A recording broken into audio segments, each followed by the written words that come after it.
Great pleasure to welcome you all to this conference on the topic India's New Fiscal Federalism and Emerging Challenges, organized by the Center for Budget Studies in association with the Institute of Parliamentary Affairs, Government of Kerala.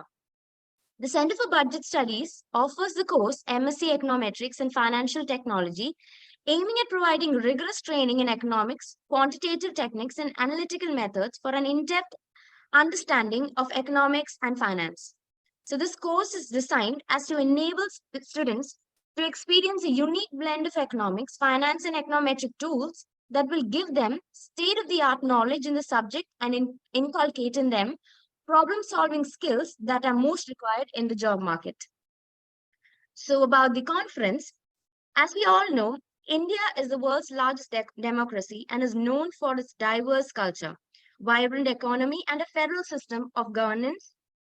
The Indian Constitution lays out the distribution of power between the central government and the state governments, with each having their own distinct responsibilities. Fiscal federalism is a crucial aspect of the system, where financial resources are allocated among different levels of government to ensure the effective delivery of public goods and services. Over the years, India has made significant progress in improving its fiscal federalism framework, with the introduction of GST as a milestone. However, despite the advancements, new challenges continue to emerge. This conference provides an excellent platform for policymakers, experts, and practitioners to come together and deliberate on emerging issues and discuss potential solutions.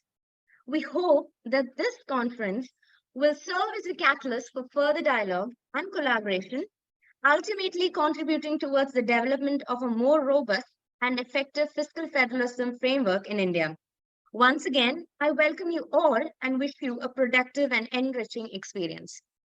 As we commence our formal session of this event, I welcome Ms. Srija Sharma, Faculty of CBS, for the welcome address. Ma'am, please.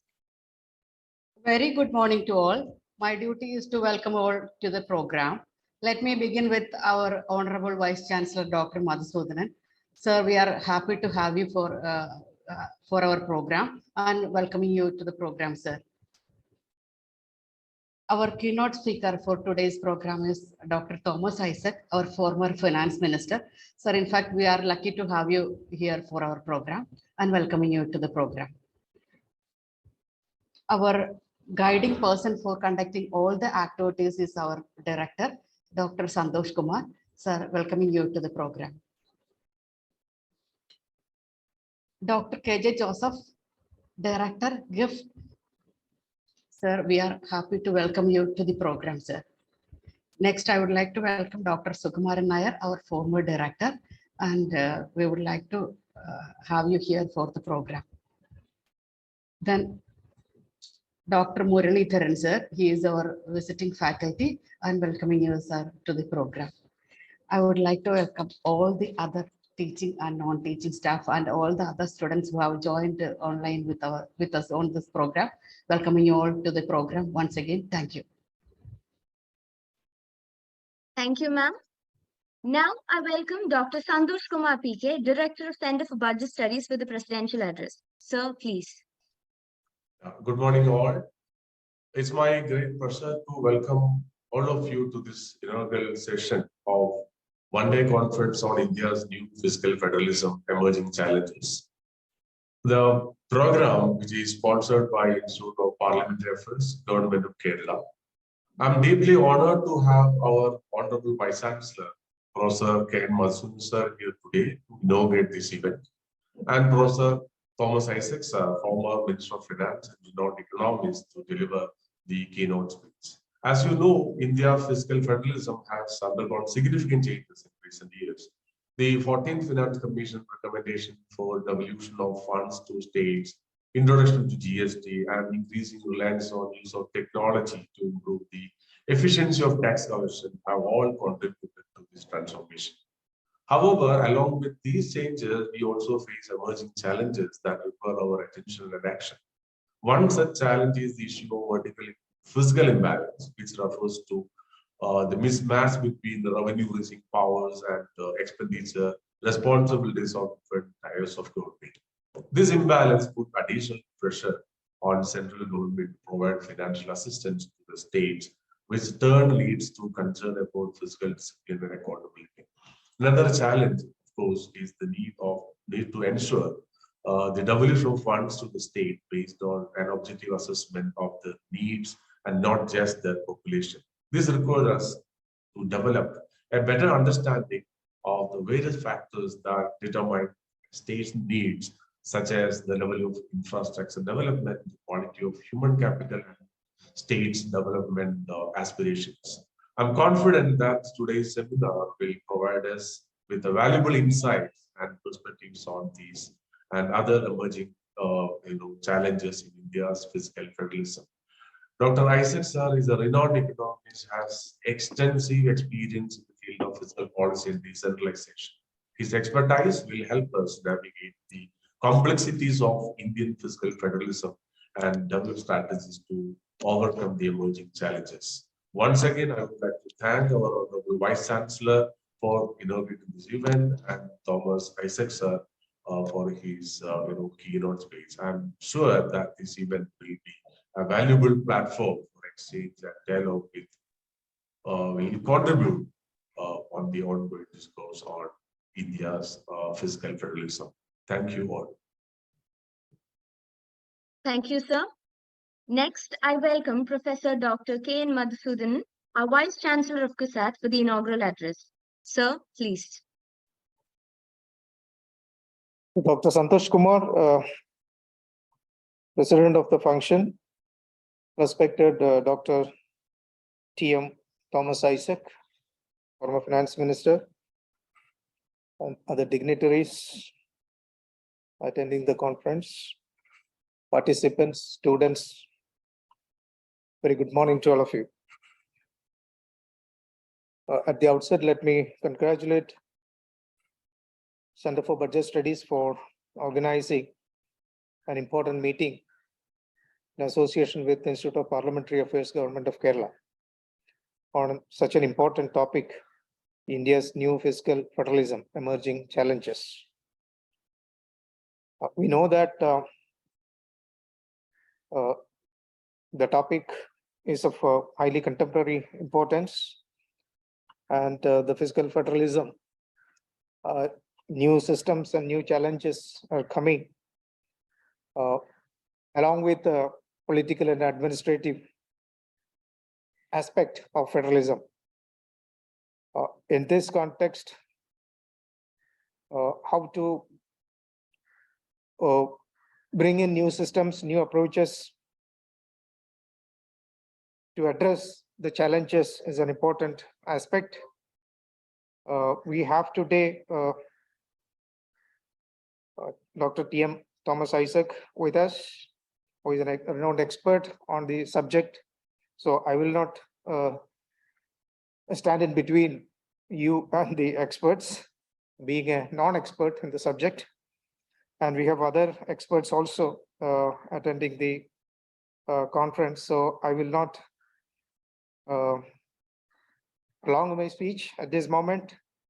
I would just say that the program is inaugurated and we are all awaiting to listen to the experts. Thank you.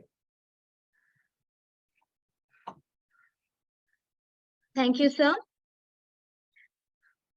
As you all know, the keynote speaker for our conference is Professor Dr. T.M. Thomas Isaac, sir. He has served as the Finance Minister for Finance and COIR in the Government of Kerala.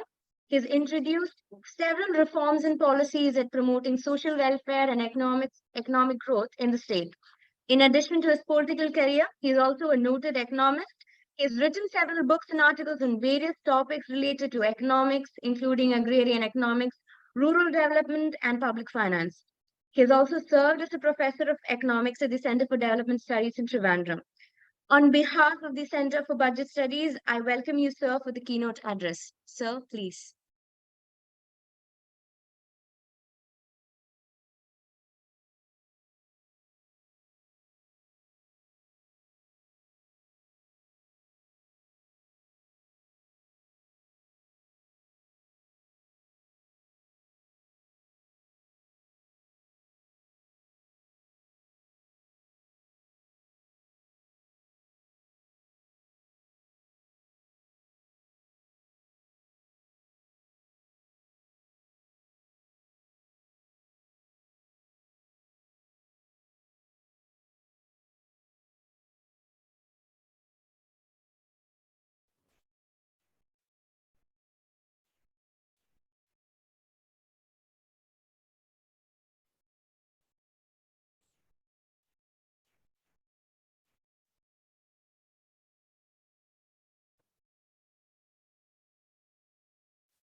Thank you.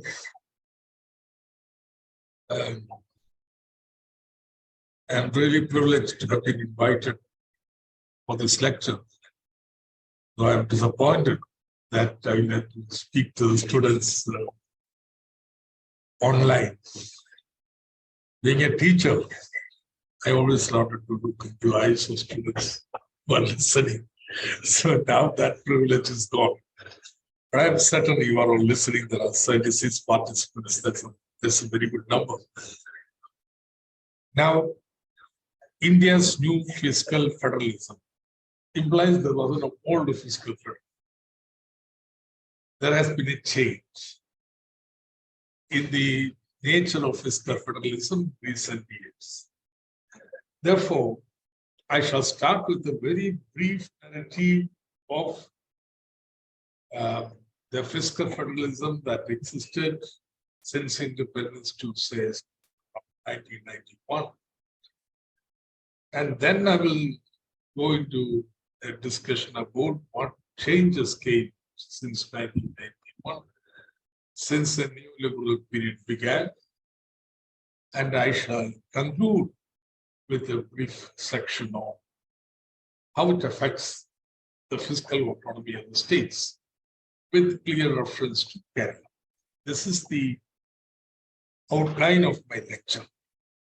I will take about 45 minutes, and you are free to raise any questions or even debate with me. Now, India,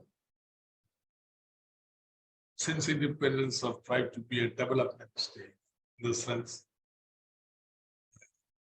the strategy of development involved state playing a leading role, both center and states. So the Constitution, in fact, identified the domains of the center and state, the union list and state list. It also identified the sources of revenue of center and state. Say at the time of independence, say our expenditure was only something like 8.79% of GDP, less than 10%, which is very evident with the planned development.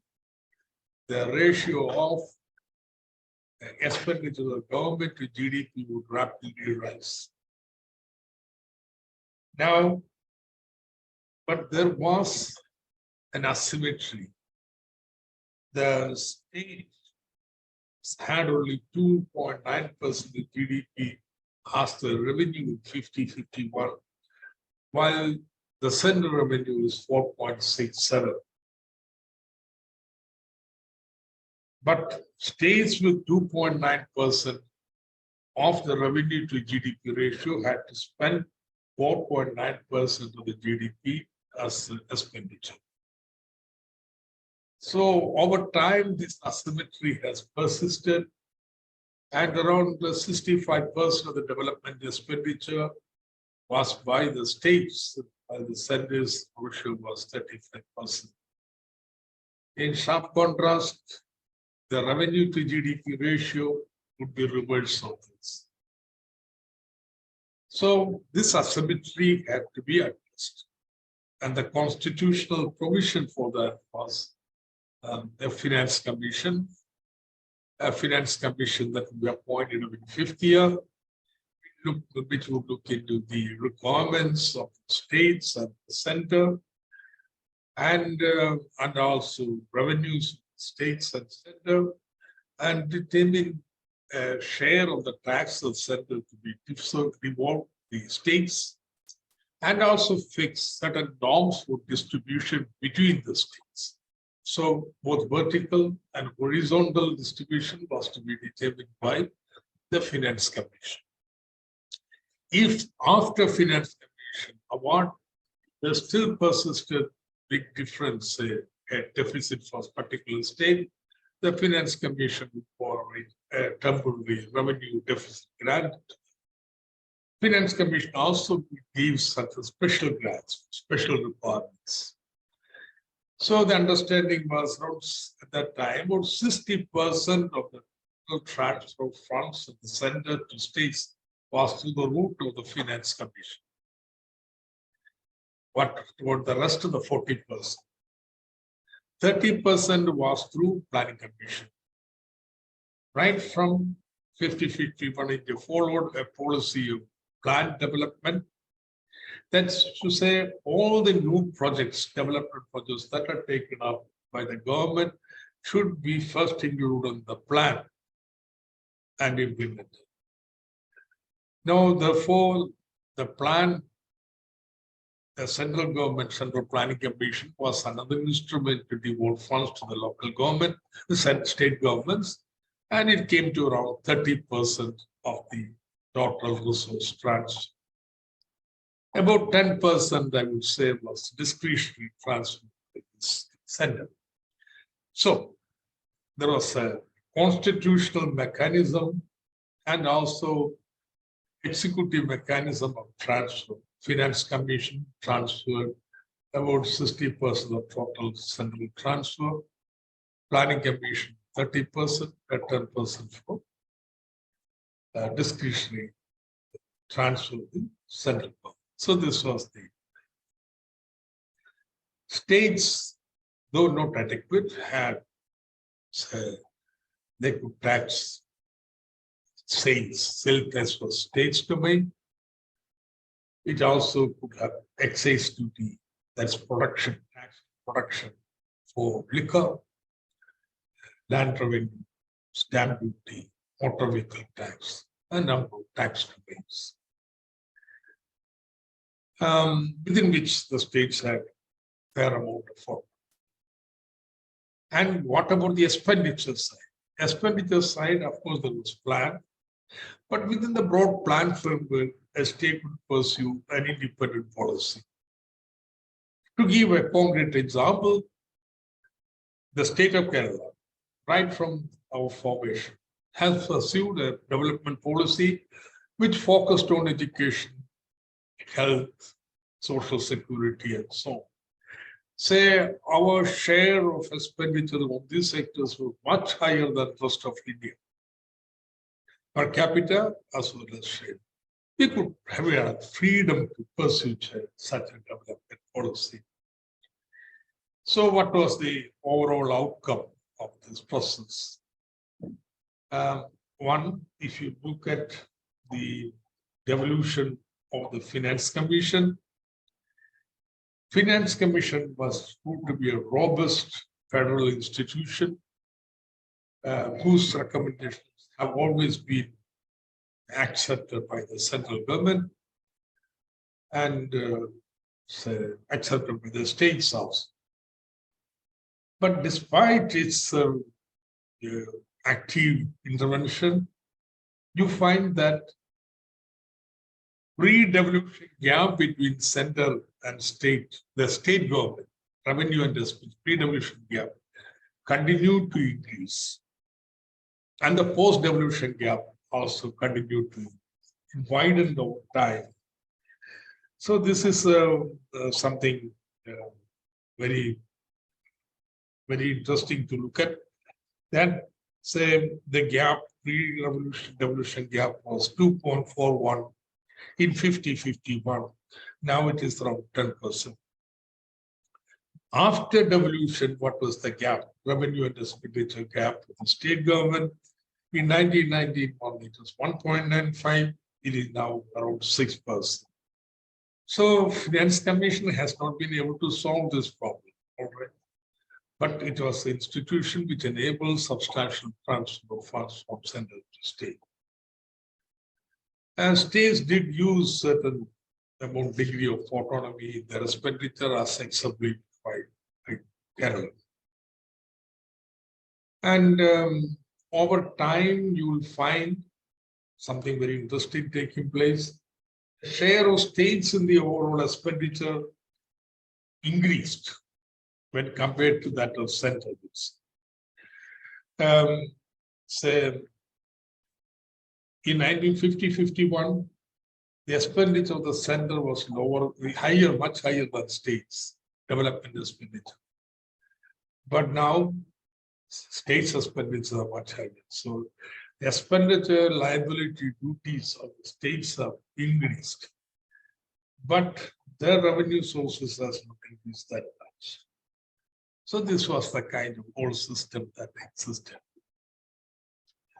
What happened in 1994? There was a whole change in the philosophy of development. That instead of state playing a leading role, market should be allowed to play the role. Private entrepreneurs should be given the freedom to take the decision.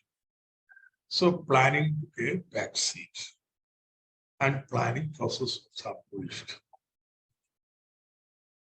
But Finance Commission continues to evolve only around 60%, that old tradition. The plan has been, now this 30% of the plan has now become discretionary expenditure of the central government. They can decide to give, for example, now big announcement are being made for Karnataka, this election. Before any election, big announcements are made. So developmental expenditure. Formerly, earlier, it would have been part of a planned process where each state would have a claim depending upon the guardian formula. Now this has become discretionary expenditure of the central government. Now, what has happened to the Finance Commission?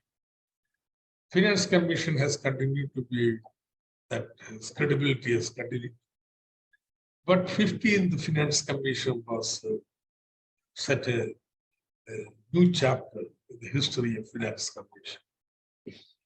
Evidently, the central government was trying to use Finance Commission to exert much higher control on the state governments.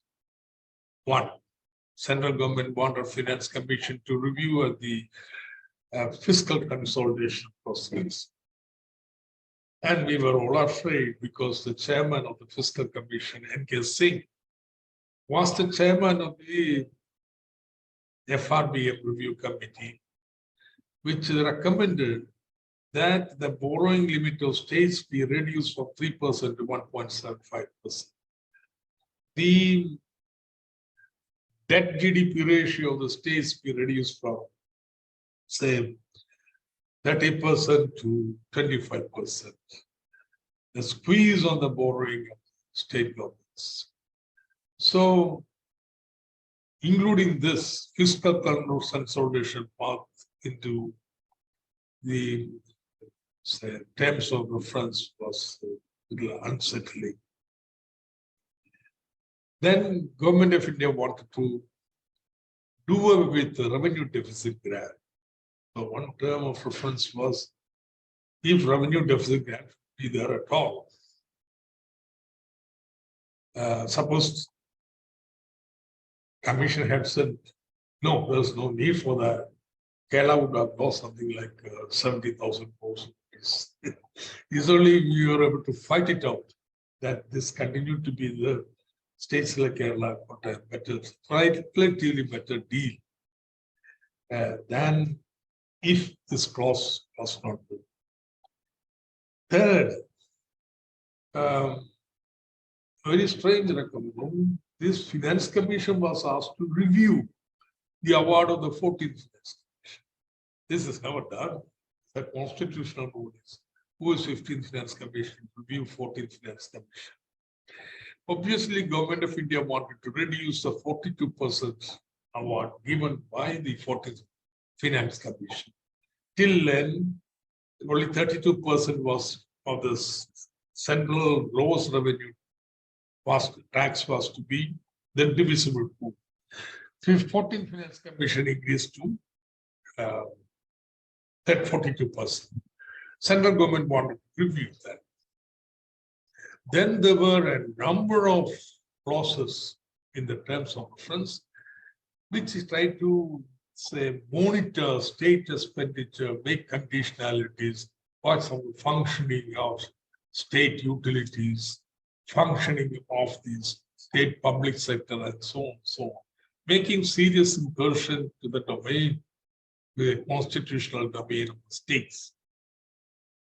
So, in fact, we are not afraid this is going to be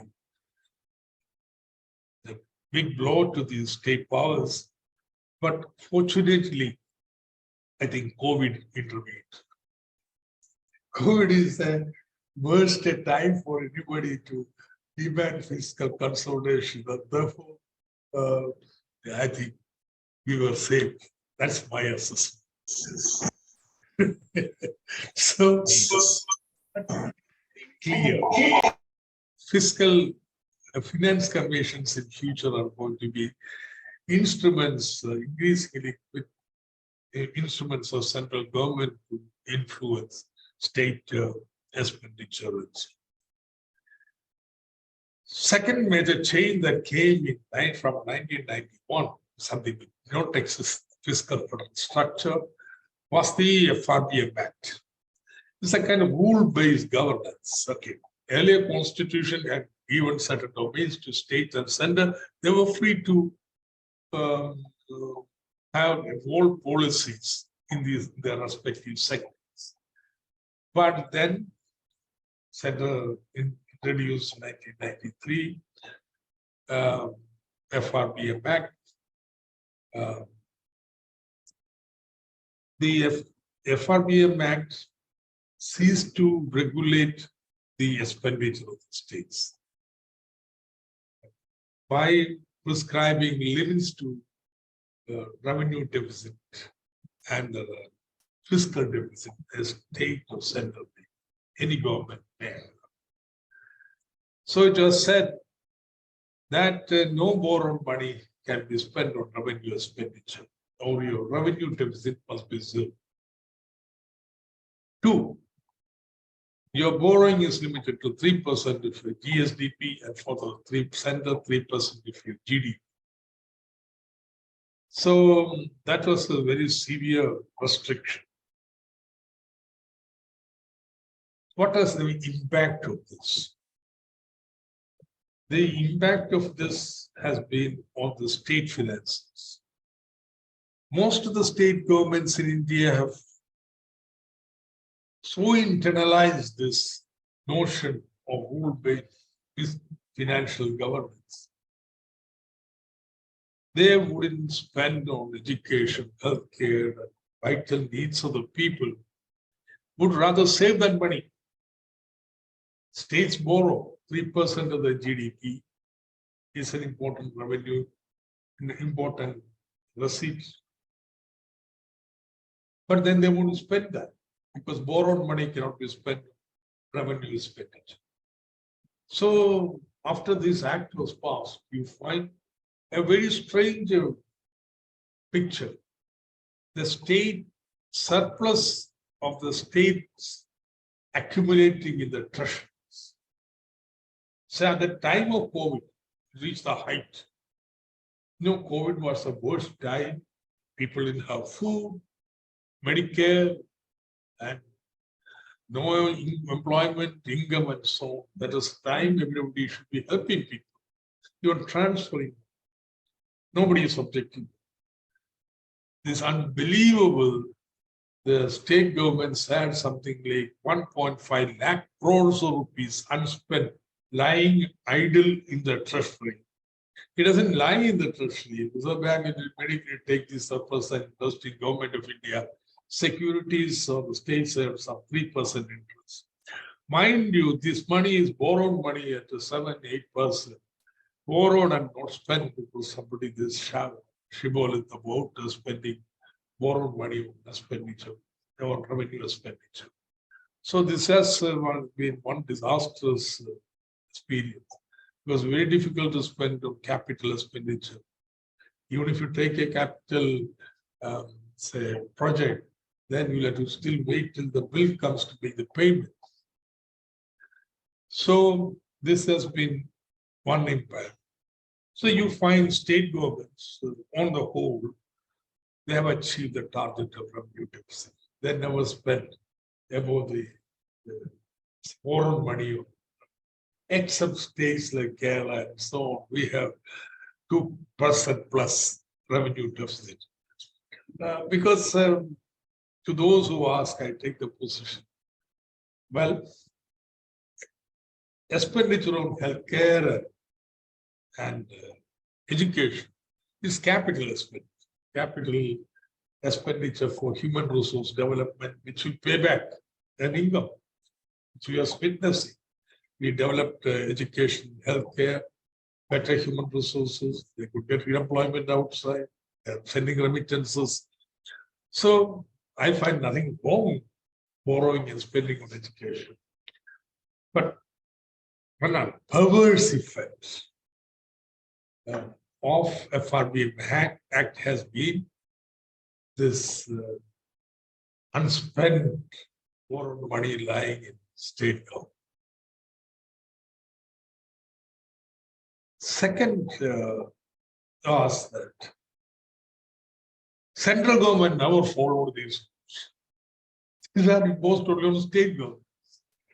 I will give you just a picture if you want. 70, central government fiscal deficit, 3.67, 80, 6.56, 90, 5.7,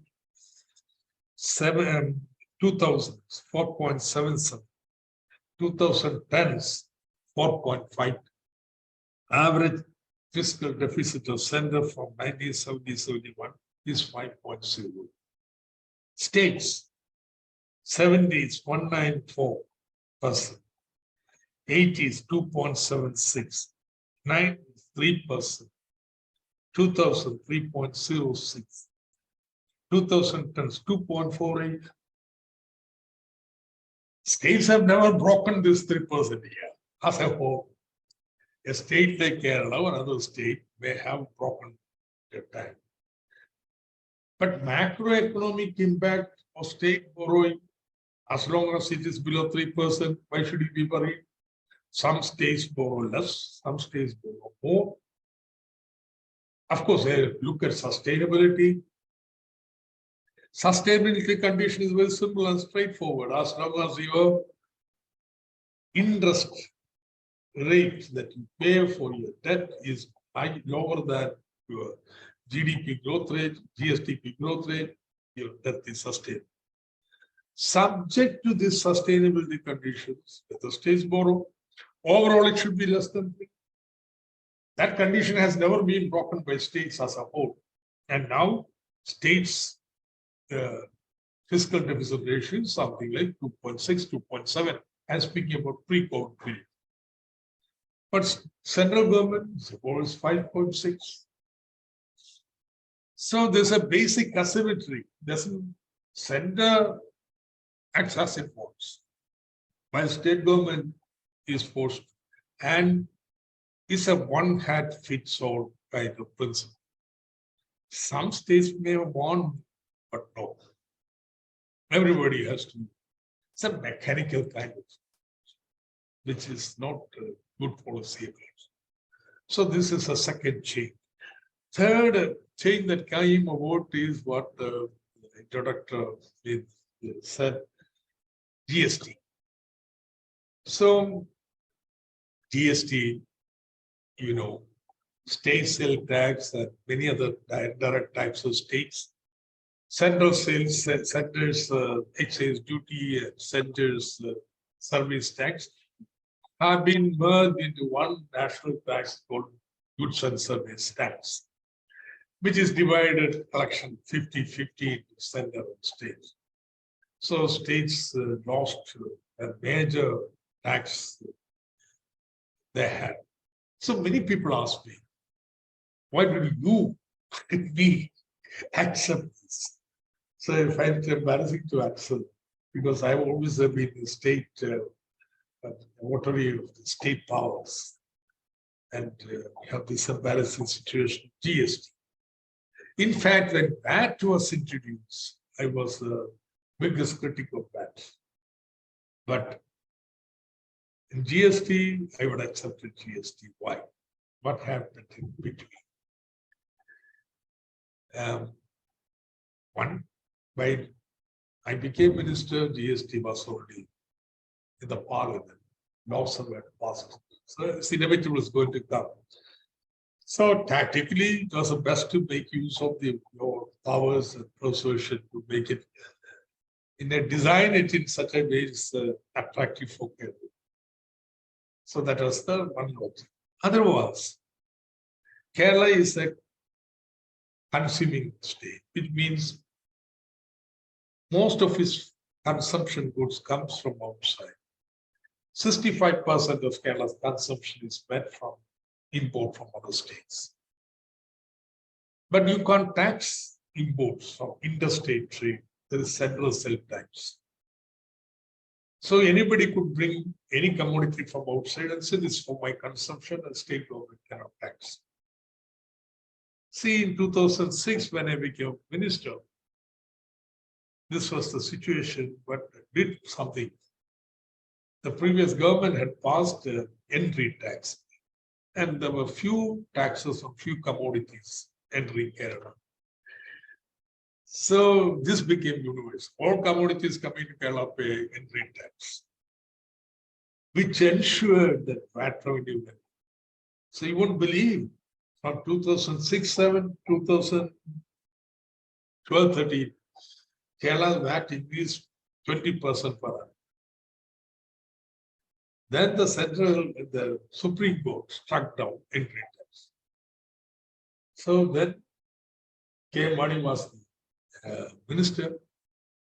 Suddenly you had the revenue falling to 10% from 20%. Even I didn't understand this, so I would criticize him, saying his inefficiencies. Then I became minister again. Whatever I tried, that revenue was not rising before about 10%. That's when I realized this entry tax was like a hemorrhage of revenues. So only way Kerala can push its tax growth to 20% again, to have a tax system where interstate tax would come to Kerala. And IGST provides that. So that was a logical point to it. Note that somebody believed that states' powers are going to be as a whole strengthened. So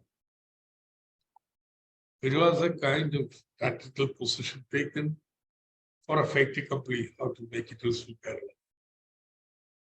All right, so GST meant, but unfortunately the design of GST was lacking in many respects, and further the implementation was even worse, and politically motivated reduction in the rates took place so that GST revenues are not buoyant and states are going to face the problems.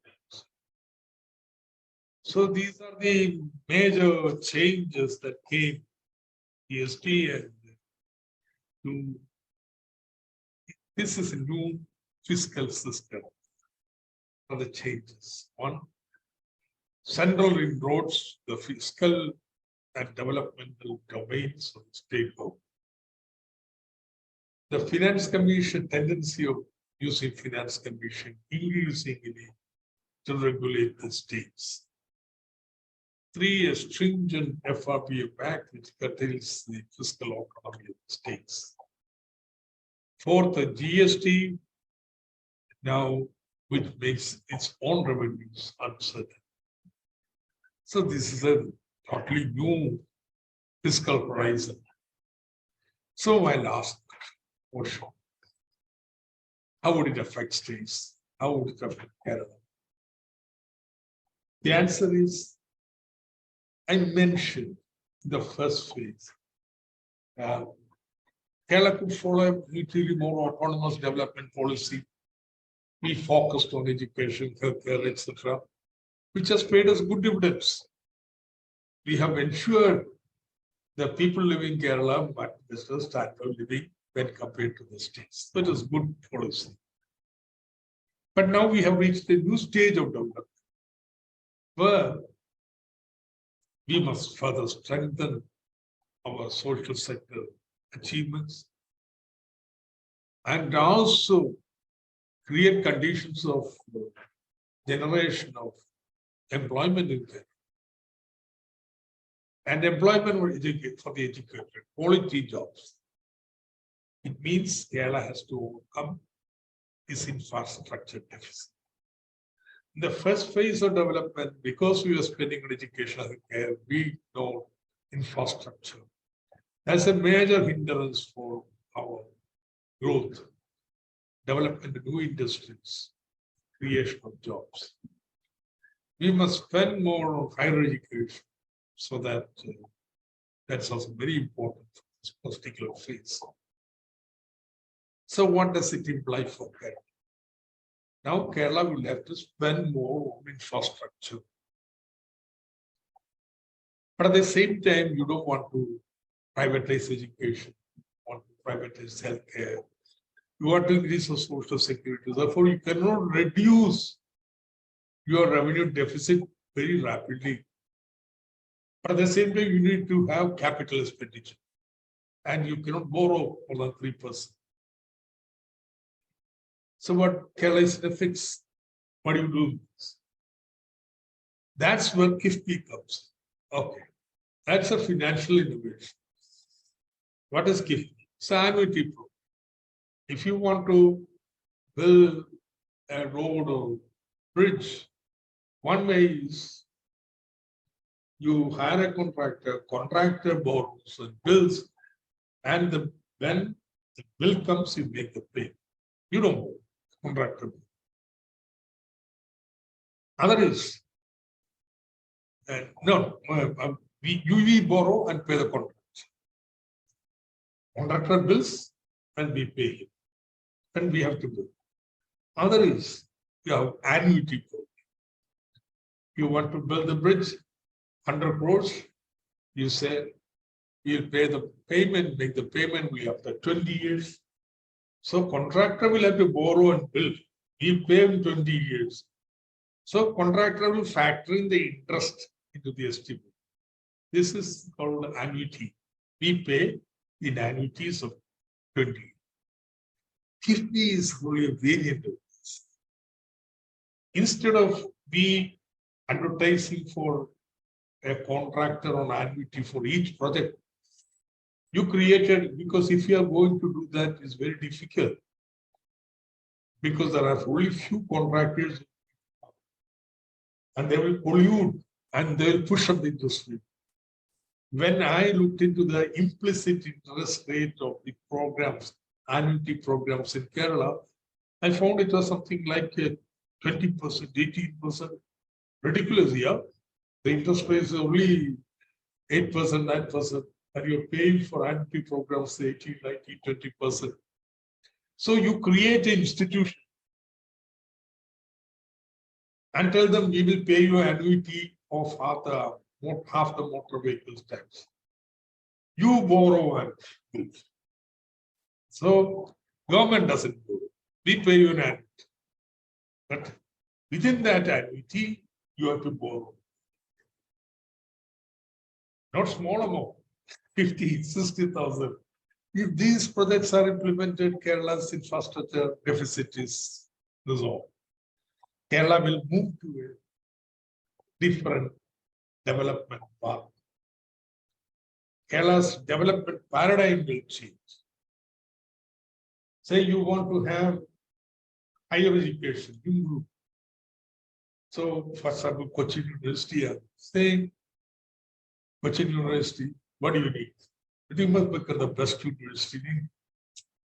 The best would come here. That facilities must be here. So then the Vice Chancellor said, okay, we want a lab of international standard.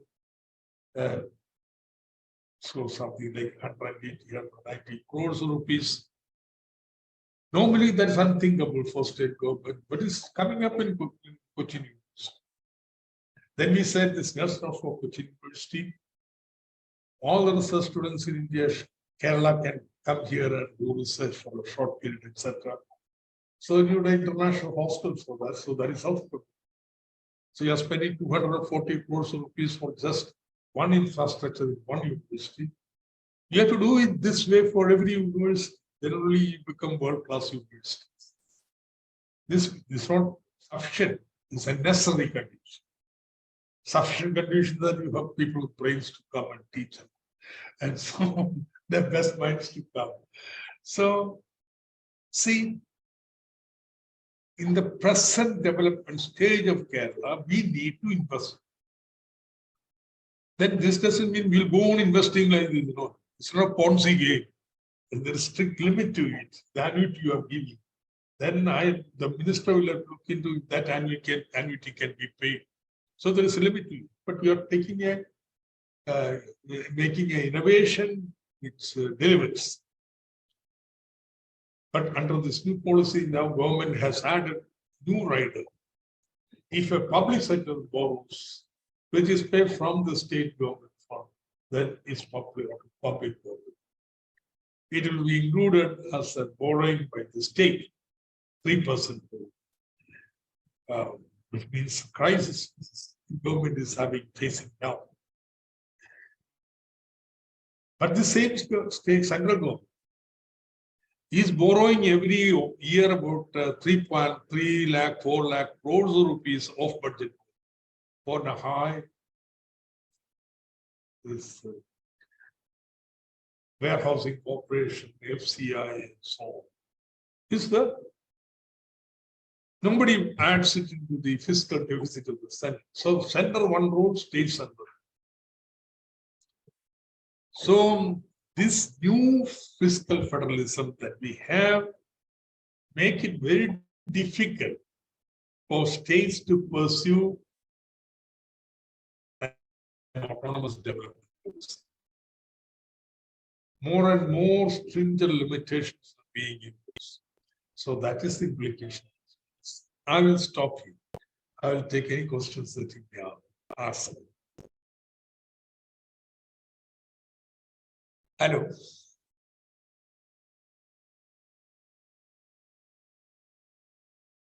Yeah, it took more than 45 minutes. No? Yeah, 45 minutes. So questions now.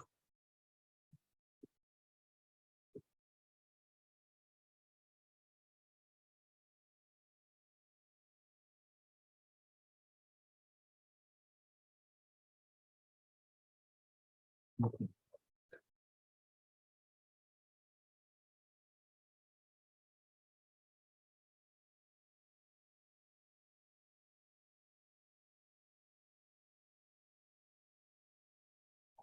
You may use the chat box to raise questions.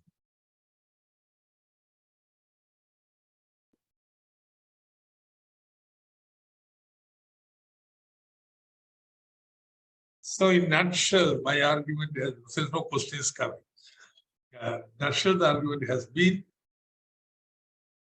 after independence, India had a fiscal federal system which is not truly federal, which is biased for the central government.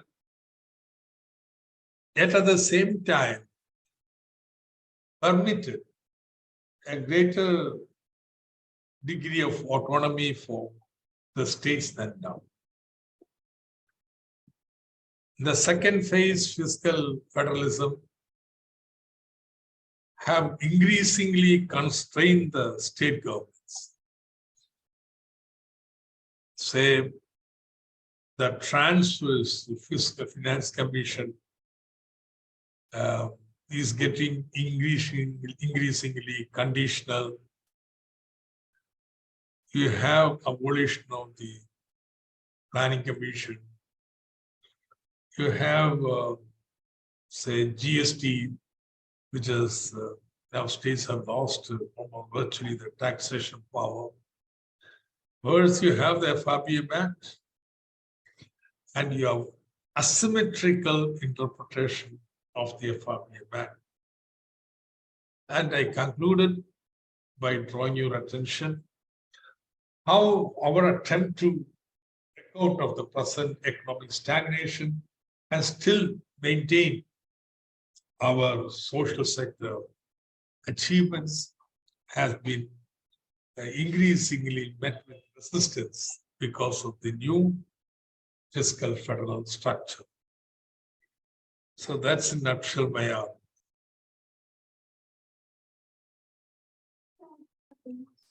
Morning, sir. Yes, please. Sir, I have a question, sir. So Please. We know that our MP N.K. Premachandran raised the issue of IGST Yeah, in Lok Sabha, and yeah, in your speech you were appraising the IGST system for okay. intra-tax. So Okay. we saw the Kerala government and the Kerala, especially the finance minister, criticizing him for raising it in the parliament. So Yeah. what's your take on it, sir? Okay, first you should understand what is IGST. See, taxes on commodities and services within transactions within the state, say intra-state supply, is SGST and CGST. But all transactions which involves movement of goods or services across states, the tax imposed is IGST. Now, so there are two taxes. The one, SGST on the transactions within the state, IGST on interstate transactions. So my argument, in fact, which I have made in the assembly in defense of Kerala accepting this, was that our IGST would be much higher than our SGST, because 65–70% of our consumption is met by commodities and services coming from outside. Therefore, the tax on these commodities, say somebody buys a commodity from Tamil Nadu and brings in Kerala, the tax paid in Kerala would finally, to the input credit system, reach Kerala. So tax may be paid in another state, but if it is consumed in Kerala, we will receive the tax. Therefore, our IGST would be much higher than the tax that we are collecting from SGST transactions in the state. You understood that as, hello? Hello? Are you listening to me? Okay, this is the first. So our assumption was IGST would be higher than SGST. Hello, sir. But when finally the results came, the GST results for the last 6–7 years, you don't find much difference between the collection of IGST and SGST. IGST is slightly higher. I used to think it would be double, and have said it so also. So there is loss on IGST. That's also my position. But then, who is responsible for that? Kerala cannot collect that IGST because system is complete only now. Say somebody is bringing commodity from other states.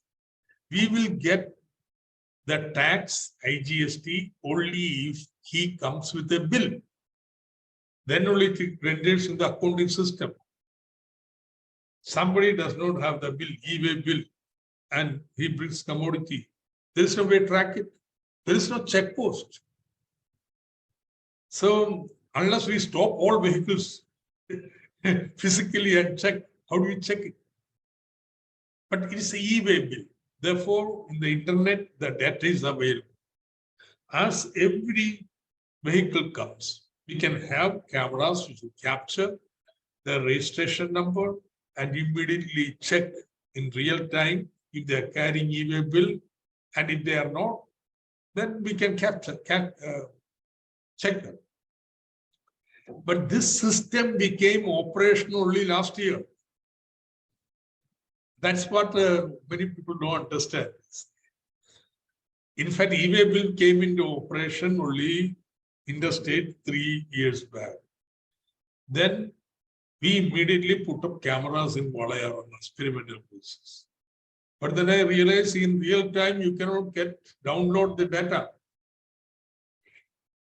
So there was no way to check it. But now the system is in place. I am looking forward IGST to rise. So it cannot be said that Kerala, because of the laxity, has lost money. It's a system that is coming into being.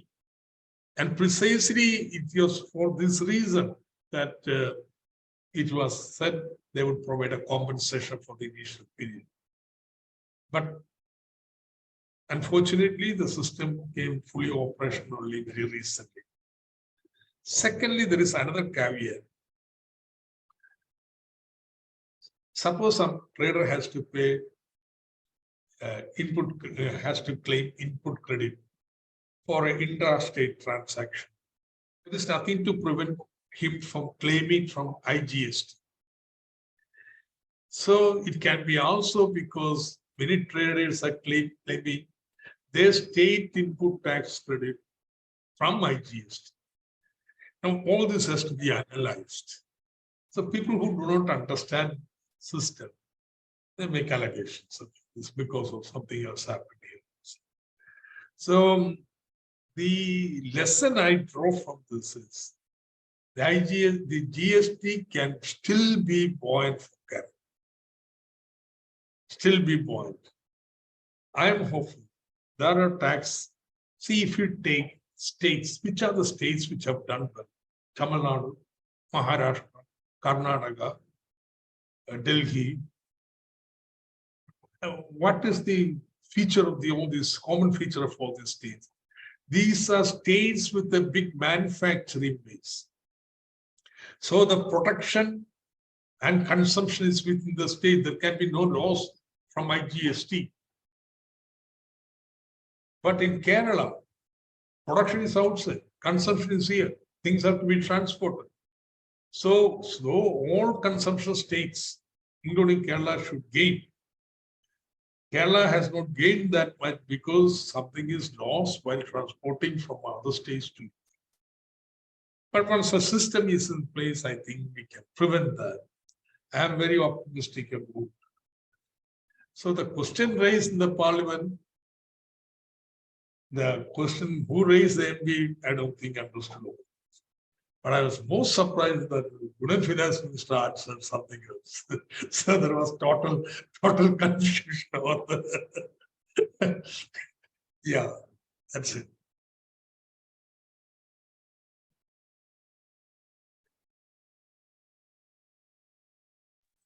Thank you, sir. Earlier, my mic was not responding, sir. That's why I couldn't respond. Thank you. Okay. That's okay. That's it.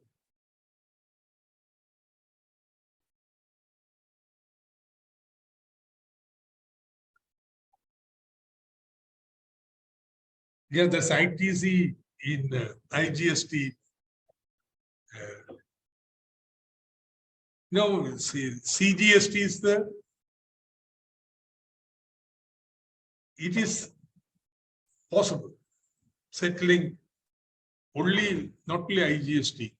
In ITC from other also is possible to be settled. In fact, the dominant opinion, the department, I think, is that this is the reason for IGST not being buoyant. On the other hand, I always argue is because of leakage. So these both are the.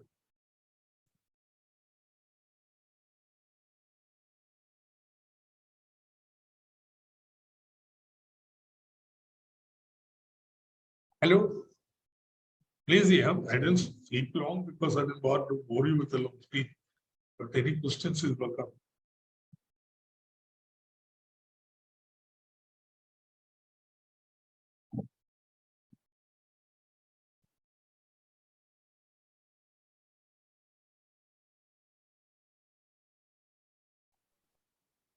I request the participants to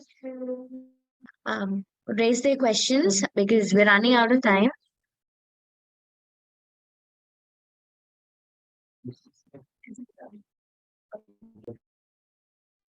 You can also put them in the chat box and we could ask them for you. Yeah. Do that, put in the chat box.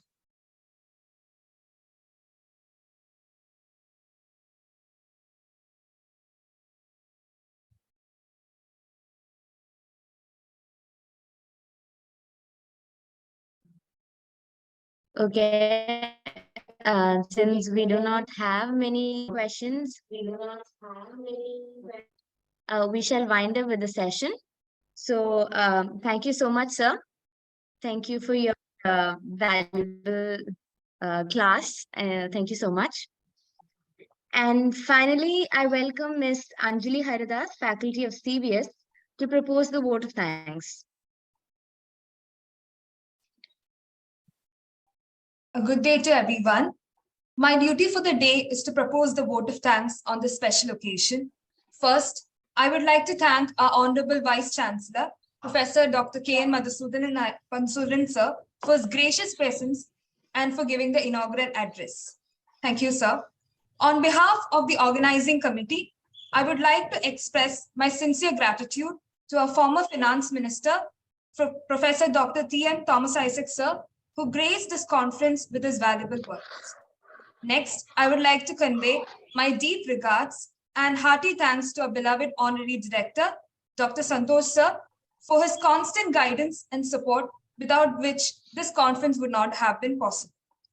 Today, we have with us this seminar eminent speakers for the panel discussion. I'm immensely honored to deliver my heartfelt gratitude to our speakers of the day, Dr. K.J. Joseph sir, Dr. M.K. Sukumaran Nair sir, and Dr. S. Muralidharan sir for their valuable presence. We're eagerly waiting to hear their visions and viewpoints. Next, I'd like to thank Santoshri Verghese sir for accepting our invitation for being the chair of the paper presentation session. I'd also like to express my gratitude to all those who are presenting papers in this conference. Next, I would like to thank all the students and participants from various institutions for their valuable presence. I'd also like to express my thanks to the faculty and non-faculty members of the Center for Budget Studies for their sincere efforts.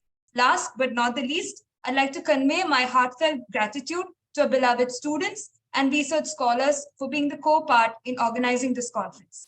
Thanks once again to everyone for making this conference a huge success. Thank you. So thank you very much. Goodbye.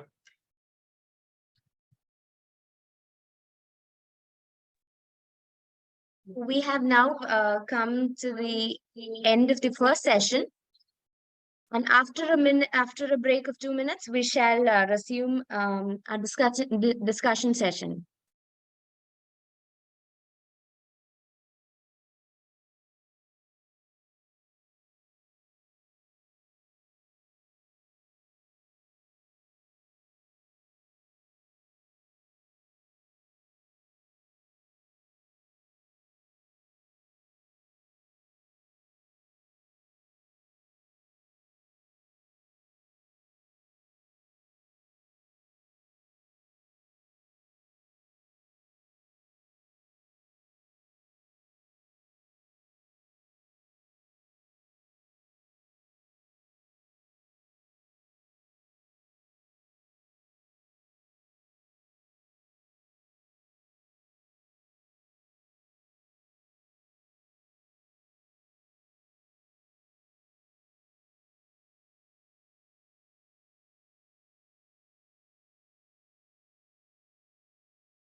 Welcome back, everyone.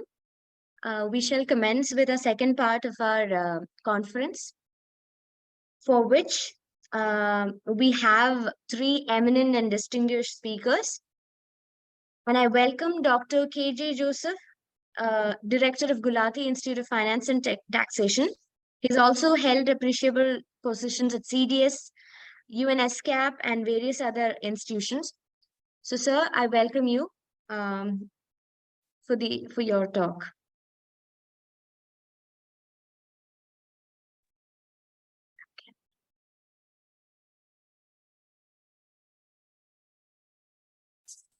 Good morning. I think to begin with, I must place my appreciation to the Center for Budget Studies, Cochin University of Science and Technology for organizing this seminar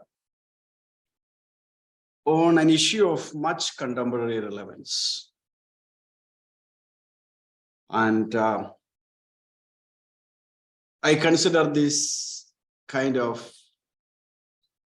interactive spaces created by the center for its students is an avenue for them to learn beyond the textbook.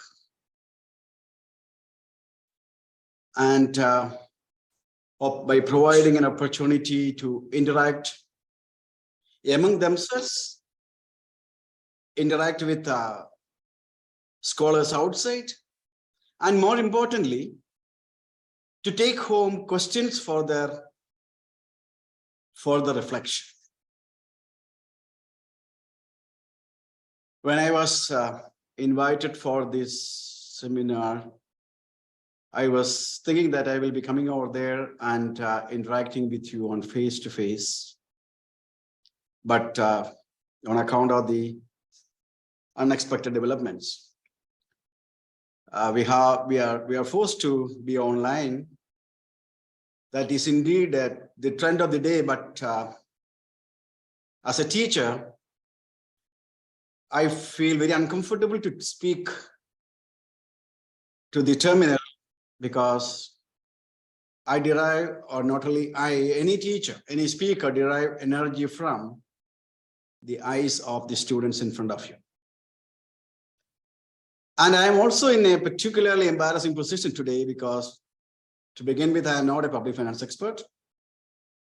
And secondly, talking after, listening to a crowd, talking after to a crowd that has already listened to Professor Thomas Isaac, who has got first-hand experience and by being two-term finance minister and a part of addressing many of the challenges that he has personally confronted in the sphere of center-state financial relations and or fiscal federalism in general. So I will be rather brief. I don't think that I have anything much beyond what Professor Isaac has added. But as a development scholar, I would like to reflect on a few questions, which in fact, these are something which he has already raised.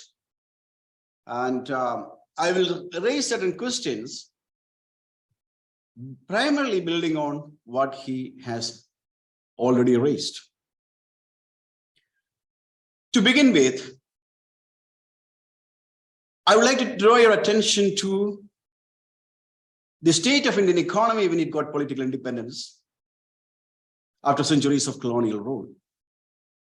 We have inherited an economy which, as development students of development economics, had all the characteristics of a typical less developed economy.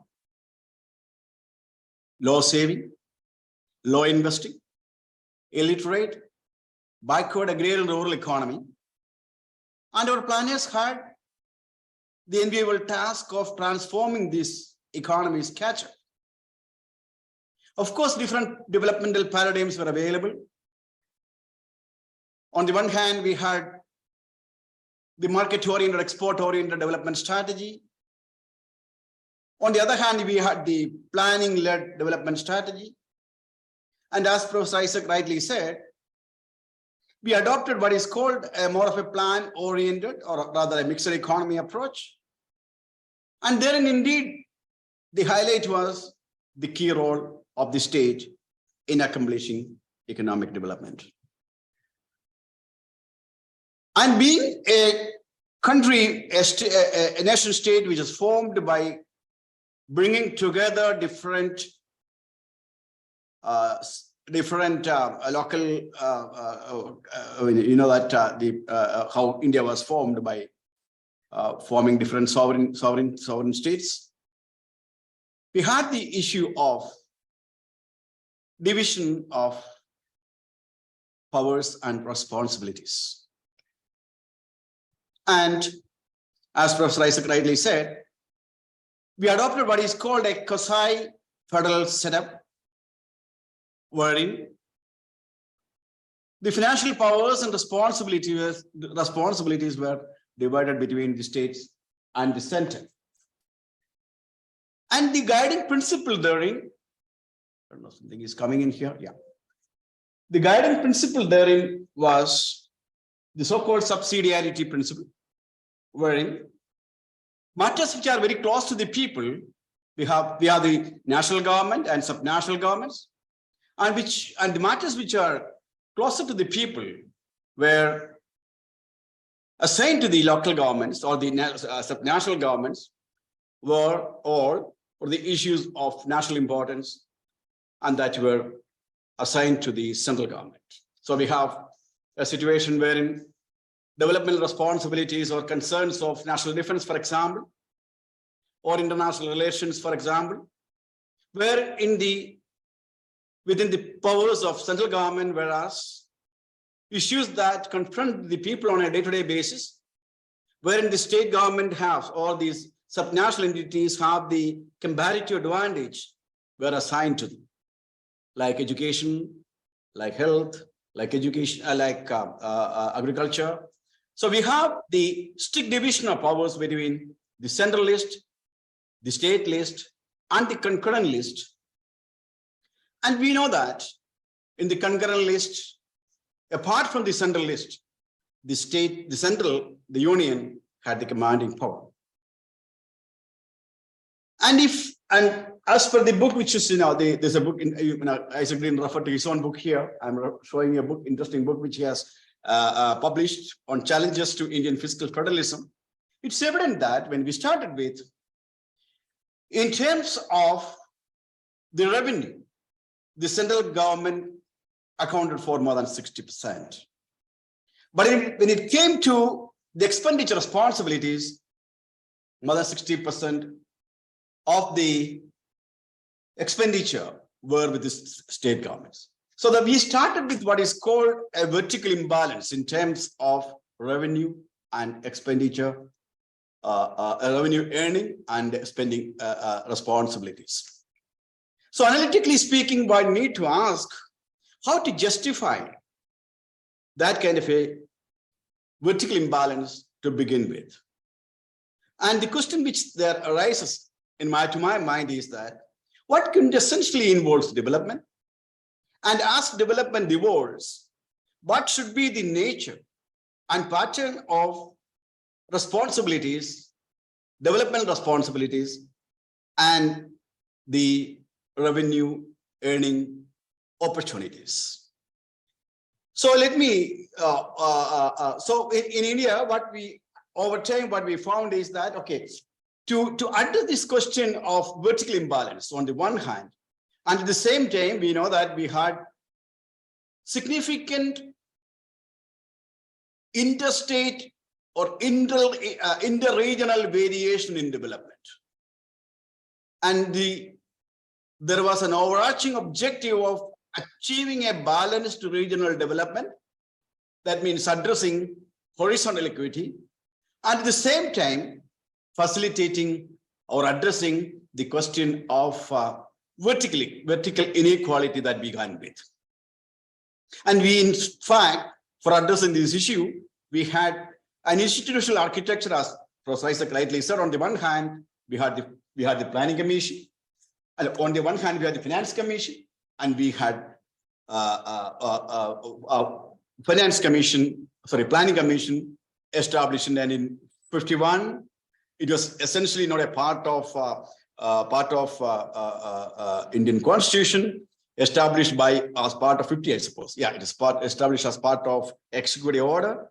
And there were differences. In fact, you are aware of the stories in terms of resignation of a finance minister from Kerala, and subsequent discourse on the relevance of Planning Commission, and including eminent scholars like Sukumar Chakravarti have raised concerns about it.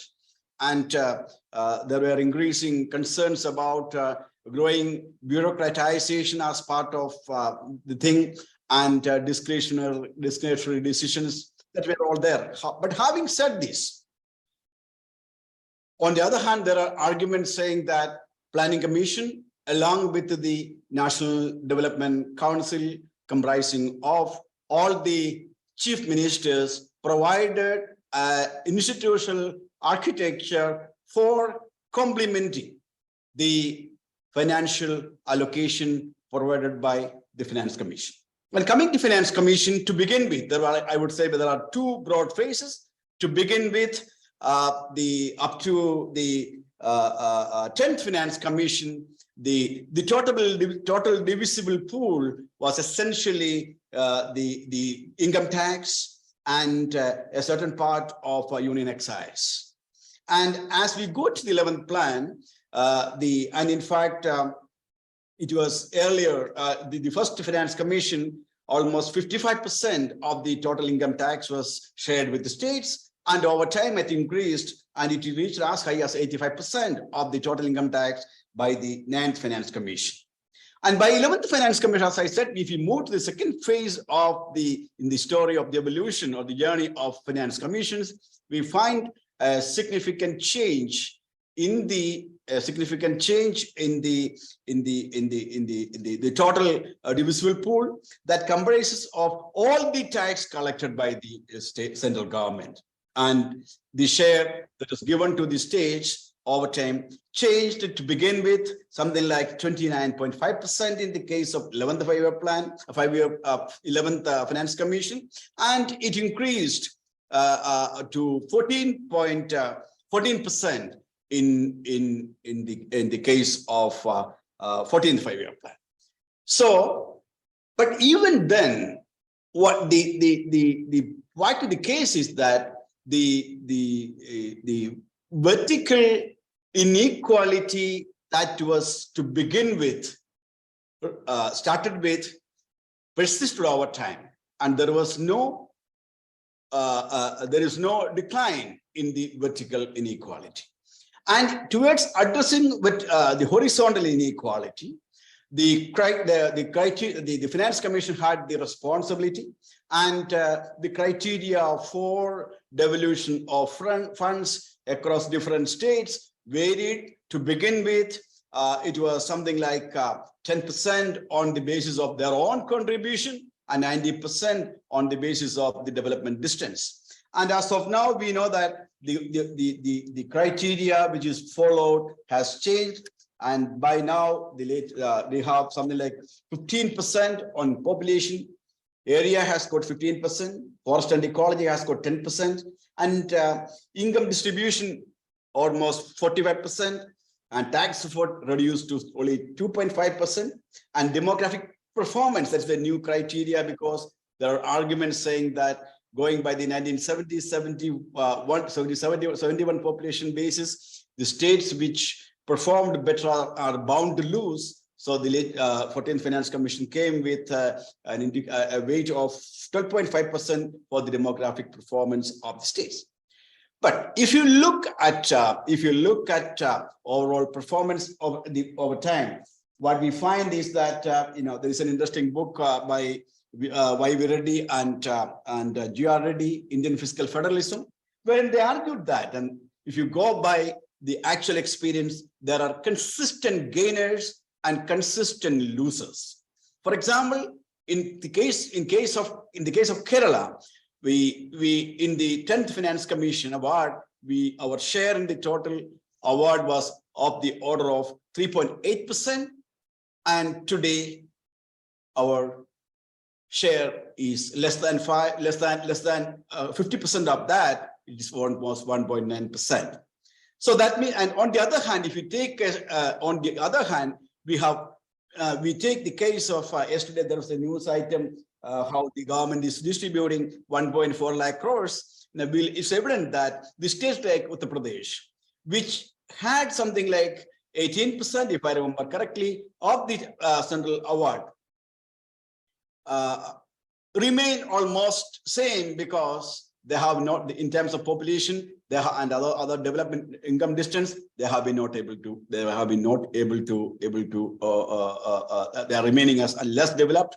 So what I'm trying to say is that there is reason to believe that in terms of the award of Finance Commission, the policy of what is happening is a policy of carrot and stick is missing. There is no inbuilt mechanism to reward the performers, and there is no inbuilt mechanism to punish the less poor performers. So much so that the performers become the losers. So for example, Kerala, because of its better developmental outcome, we become the losers primarily on the ground of poor lower allocation. And I would also argue that when other states, and your development going by what is called a spillover literature, your performance cannot be dealing from the performance of your neighbors. When you are performing in terms of health and education, as rightly said by Professor Thomas Isaac, when you are performing in terms of higher education, in terms of in the sphere of human capital generation, if your neighboring states are also performing well, it could provide positive spillover benefits by way of generating employment opportunities for the people who are created by our investment in human capital. On the other hand, if that's not happening, if the opportunities are not coming within the country, people will be forced to migrate abroad. Of course, there's nothing wrong. Prima facie, there's nothing wrong in migration, and it can lead to remittances. But what we need to understand is that when people migrate from a country to another country, or one state to another country, the benefits that you get by way of the remittance is only a very small fraction of the total value added by this country, by the people in the other country. So we get excited by saying that we get 1 lakh crore rupees by way of remittances, but we need to not forget the fact that the value actually they create in the rest of the country maybe I mean, what you remit back is only maybe a very small fraction of the value that they create abroad. On the other hand, if such opportunities are within the country, the spillover benefits that we get to the country and to your own state by way of other, this will be much higher. So what I'm trying to say is that on the one hand, the state loses by way of its performance because we have not been able to evolve a framework which will reward the performers and punish the losers. That kind of a framework is not, but has not really come. Now, the key question which I want to ask is, in this kind of a context, in a context like ours, ideally, what should be the fiscal federal relations that one should expect? To my mind, if the vertical inequality that we began with, perhaps, I'm only putting as a hypothesis, perhaps needs to be seen in the context of the weak capabilities that the state had from their own side for undertaking or acting for their development. Let us take the case of, for example, even in the Indian case, when we are initiating our planning process, I don't think that we had enough human intellectual capabilities to undertake that. Forget about the other financial and other physical capabilities. If that is precisely why we find Milton Friedman coming over there, Nicholas Calder coming over here, and we were drawing from the intellectual capital of the rest of the world for designing our development strategy. And you take the case of in Kerala, for example, in the 1950s, how many PhDs in economics were there? And how many people were there here with finance capital base to invest in the state? We had the limited capabilities. But in this kind of a subnational context, wherein as the subnational entities develop their capabilities to design the destiny of their own, because they are also democratically elected governments, when they are having their own capability to articulate and implement their developmental aspirations in a fiscal federal context like ours, we should expect a declining vertical inequality that, in fact, in the Indian context, that has not happened. In this context, I would like to look at the two important, now what I would like to reflect a little, take a few leaves out of what Professor Isaac talked about, the FRBM Act and GST. Let me take the case of FRBM Act. As Professor Isaac rightly said, this essentially set limits to your borrowing limit. It said about 3%. I fail to understand, as a development economist, what is the sanctity of 3%? To my mind, a developing country is one which is constrained by your ability to save and ability to invest, and you are characterized by the supply constraint, and the development quintessentially involves facilitating investment. And that is precisely why we promote foreign direct investment, for example. And also we must understand that the capabilities of the states by way of for borrowing and investing is varied. So there is no economic rationale on the one hand for fixing 3% as the borrowing limit uniformly across different states on the one hand. And secondly, from a development economist perspective, if you consider that investment is that actually hinders development, there is no reason why we should be setting limits to borrowing. But at the same time, from the perspective of stability, I would like to argue that ideally, as economic entities develop, FRBM Act turns out to be a most nonsensical piece of legislation. What ideally one should be monitoring is not the quantum of borrowing, but the utilization of borrowing therein. You should be allowed to borrow and invest, if so long as the investment is for future growth that facilitates future growth. There shall not be any limit to that investment. But what should be needed is what is called a debt utilization monitoring mechanism. I fail to understand why the wisdom of our country did not articulate this. Instead of going for a FRBM, Fiscal Responsibility and Budget Management Act, ideally what was needed is, in fact, a debt utilization monitoring system, because so long as you are able to invest in such ventures which will promote future growth and returns, and in a developing country context, that should have been ideally done. But on the other hand, we went for what is called a uniform fiscal responsibility, uniform restrictions on borrowing. But the point of the fact is that after the passing of the FRBM Act in 2004, not even a single year, not even as again Professor Isaac rightly said, not even a single year, the central government has been able to adhere to this FRBM Act.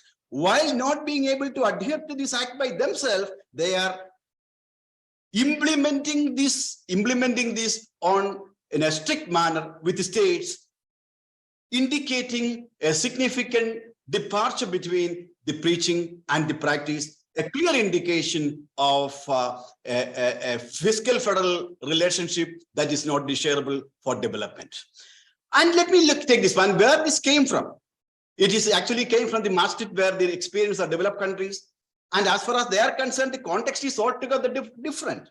As far as developed countries are concerned, for them, investment is not quintessentially a problematic, because as far as they are concerned, given their long experience, all the basic infrastructures are laid down. And as far as they are concerned, investment is not really a major problem. And when it came to COVID-19, according to IMF, the same countries, with a view to achieve their V-shaped recovery, their debt GDP ratio has gone up to 247%, and out of which almost 99.7% is public debt, and private debt was remaining being public debt. The point which I'm trying to say is that the wisdom of India to articulate its own public finance analytics, instead of blindly following the strictures imposed from the developed countries. I mean, I don't know what is the reason why in a country with 1.4 million population, 140 crore population, and a country which is lagging much behind in terms of achieving SDGs, and why we fail to articulate a public finance of public finance, a domestically grown public finance to articulate our development aspiration. Why that is getting delayed is a question which I would like to raise here. Now, coming to the GST.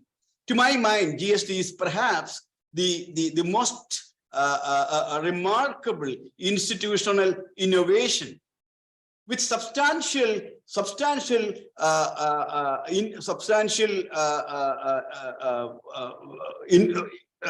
role of technology there. I'll come to the role of. I mean, I'm not going to deal in terms of. I consider it as a major technological innovation. Now, what are the key pillars of this? I'll try to be brief. I think what are the key pillars of this GST framework, and how does it affect the fiscal federal relation? That's the point which I am coming to next. As I said, there is no GST which is something which is universally accepted. And over 160 countries which have adopted GST have adopted it as per their local conditions. In that sense of the term, India also, after almost 17 years of negotiations, it has evolved a GST. I would like to call it an Indianized GST paradigm, taking to a great extent the nuances of Indian context. To begin with, we have got the GST Council. Second is our commitment towards revenue neutrality, and the what is called the GST compensation, which was built in that with a view to ensure revenue neutrality. And finally, the whole IT architecture, particularly GSTN, which was locally, it was a homegrown software system to work to built in to address our specific requirements. And finally, we need to come about what has been the outcome of this in terms of our tax effort. To begin with, we know that we have a GST Council, and it is supposedly in a democratic country, it is to be decisions are to be taken on a as in WTO. It has to be on a democratic basis. But then, when it comes to crucial decision making, center has got 1/3 of the votes. That essentially means that any decision, if the center wants to implement, it could go ahead. And particularly when we have a majoritarian government, there is no need to elaborate on that. So one of the basic pillars of GST is quintessentially non-democratic, and it is inimical to the interest of the state. Secondly, when you talk about revenue neutrality, any reform has to be evaluated in terms of, or any institutional innovation has to be evaluated in terms of its impact on the, in terms of the parties concerned.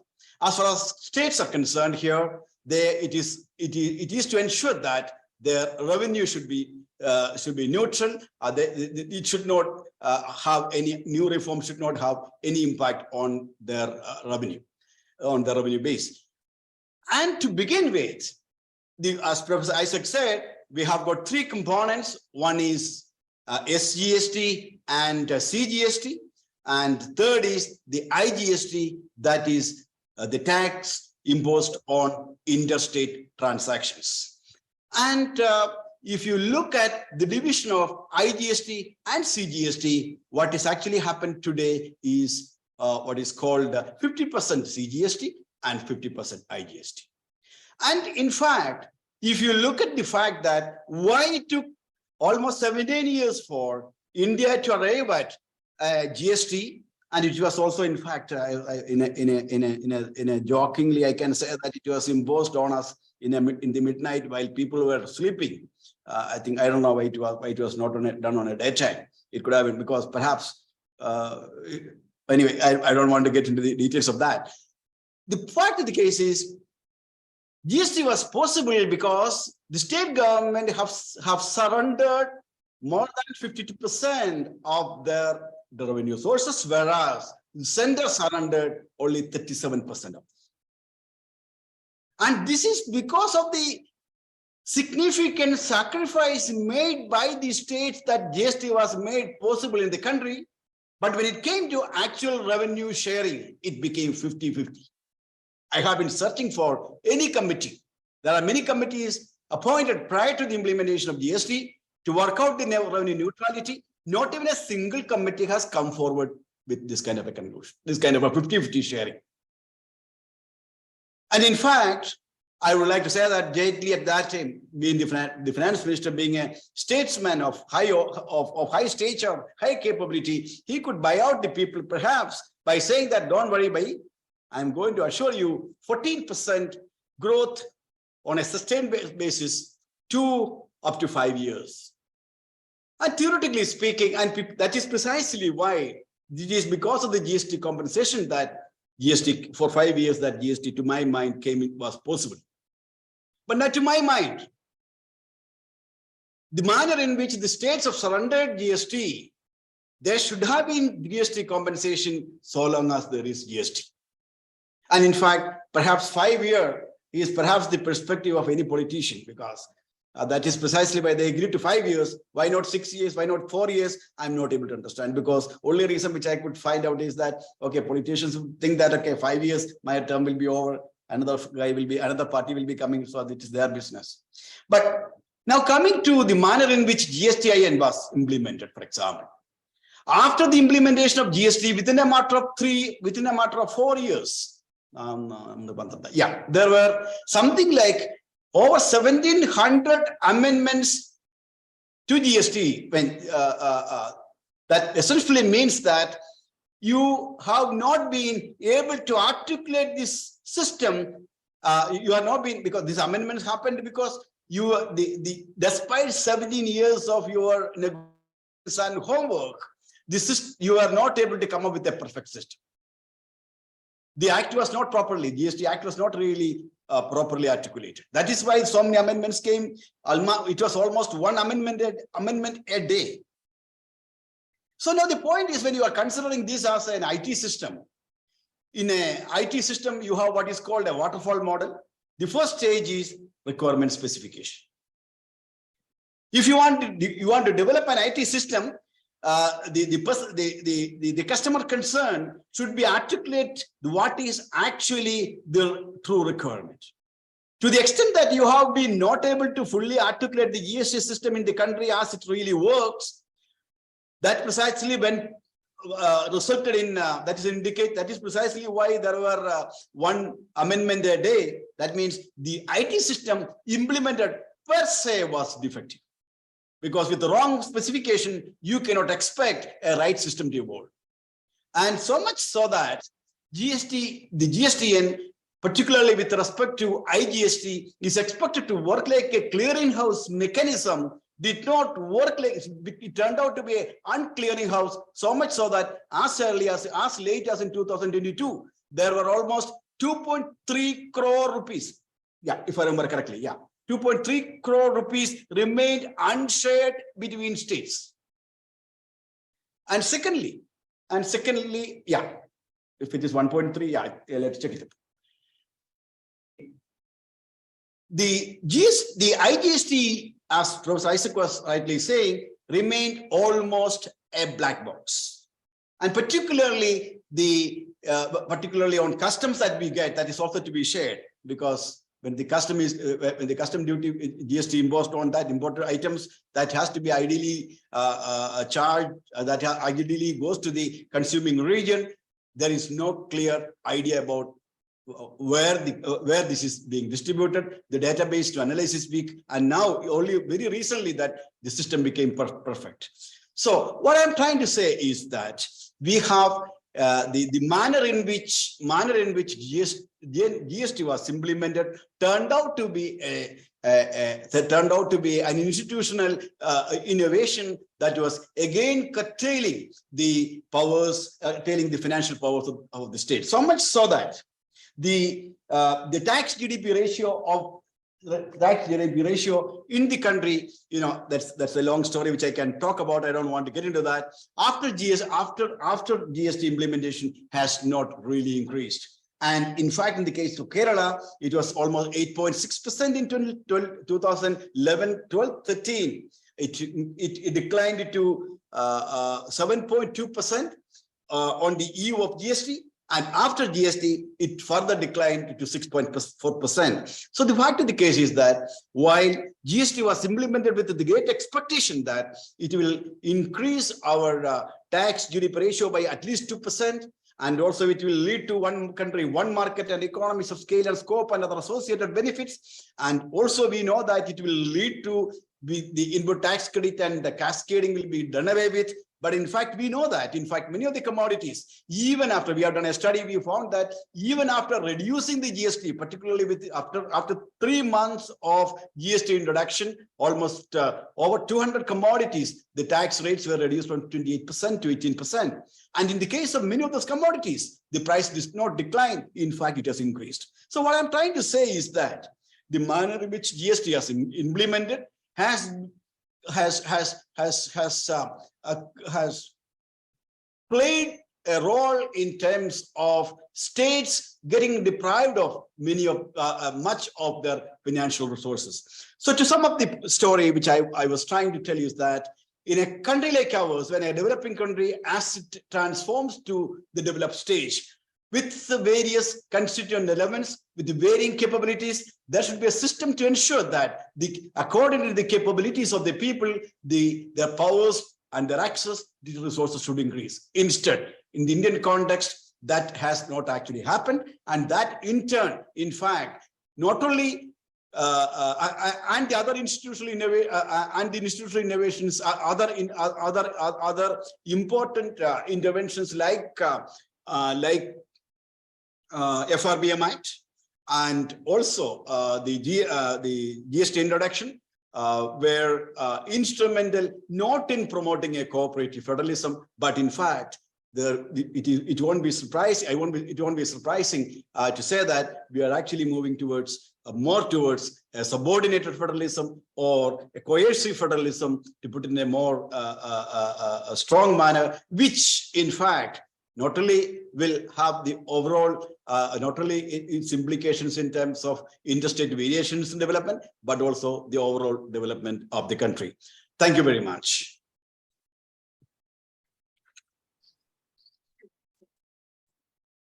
Thank you, sir. Thank you so much.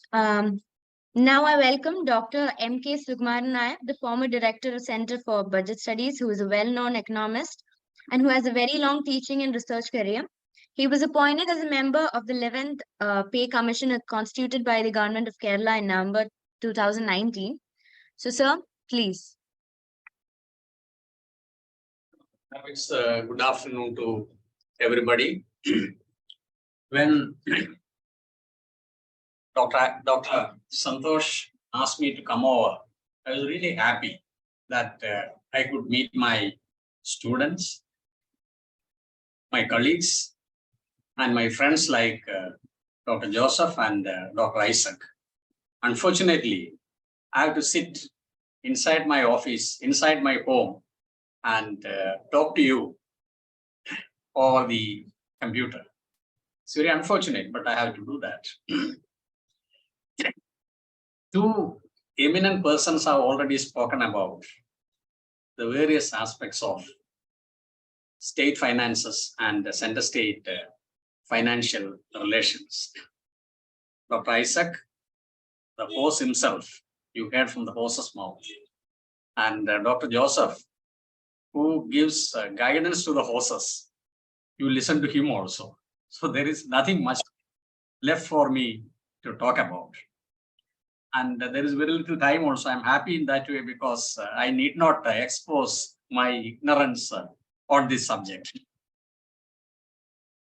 I have prepared a small note. This is about the cooperative federalism and the center-state financial relations in India. The cooperative federalism depends on two pillars: democratic sharing of values and fiscal federalism. About democratic sharing of values, I'm not very competent to talk about, but I have some idea about the way fiscal federalism is practiced in India.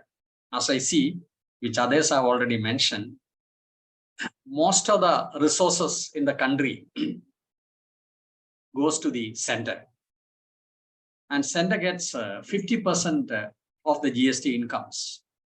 Similarly, unlike the state, which are denied to the state, that means access to direct taxes like income tax and corporate taxes, then access to customs duties, these are denied to the states. And the center can borrow from abroad. That privilege the states do not have. States have only limited resources. GST, part of GST, excise duties, sales tax and VAT, and certain other taxes, and some very limited non-tax revenue resources. But most of the people-centered expenditure are carried out by the state. For example, most of agriculture, industry, health and education, social welfare, these are made by the states. Therefore, often states find it difficult to meet both ends. Hence, they have to borrow. But unfortunately, there are restrictions like FRBM Act, which prevents them from borrowing. The center decides that you can borrow up to this and not further. So the center has to do that. The states have to do that within the purview of that act.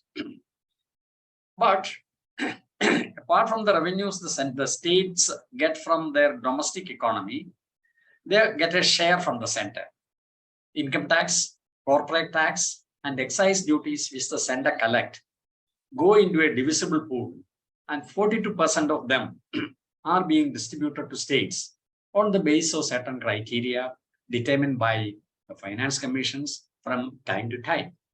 But center has unique access to another tax, which is closely related to income tax, that is cess and surcharge, which work out to 5.1 lakh crore, and this is not shared with the states at all. Center has complete access to that. Therefore, center-state relations are criticized. It's argued that states are politically discriminated.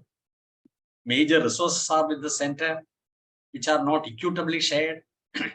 Finance commissions are not sympathetic to the needs of the needy states. And in this case, Kerala is a case in point, which Dr. Isaac and Dr. Joseph have already articulated.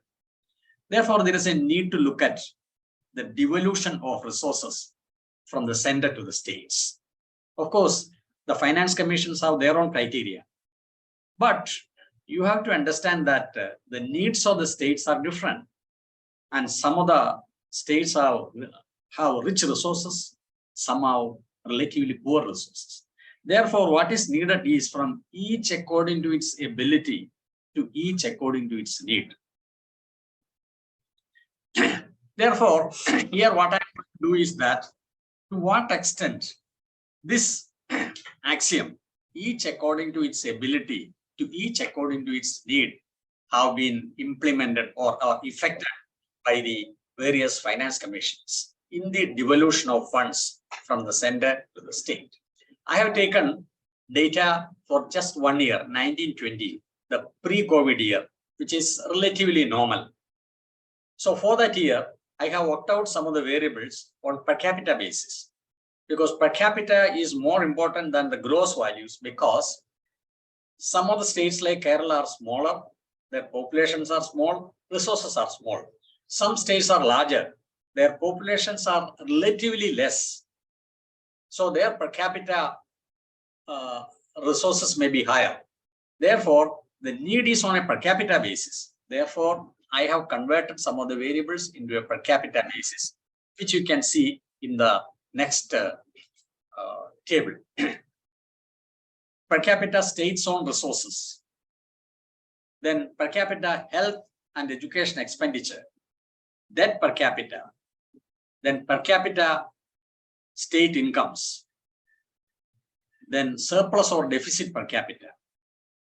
Then another variable is net interest payment as percentage of own revenue of the state.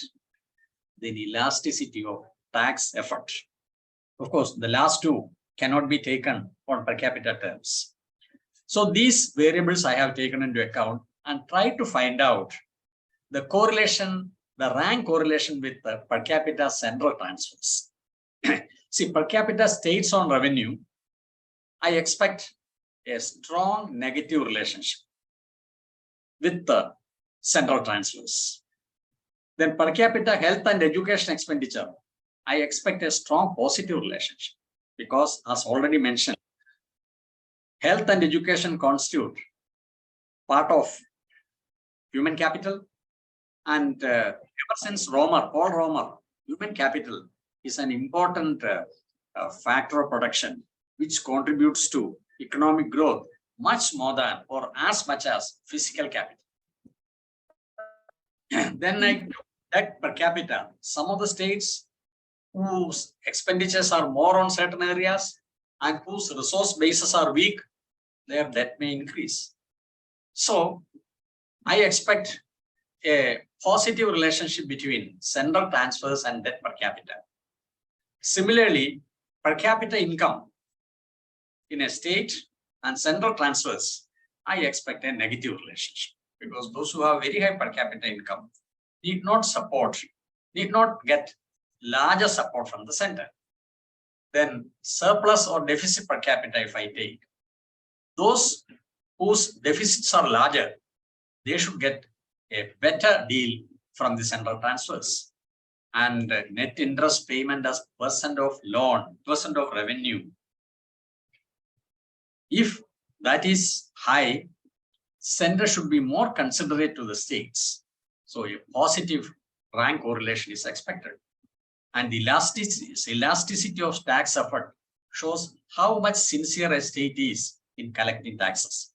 If it is better, that state should be awarded.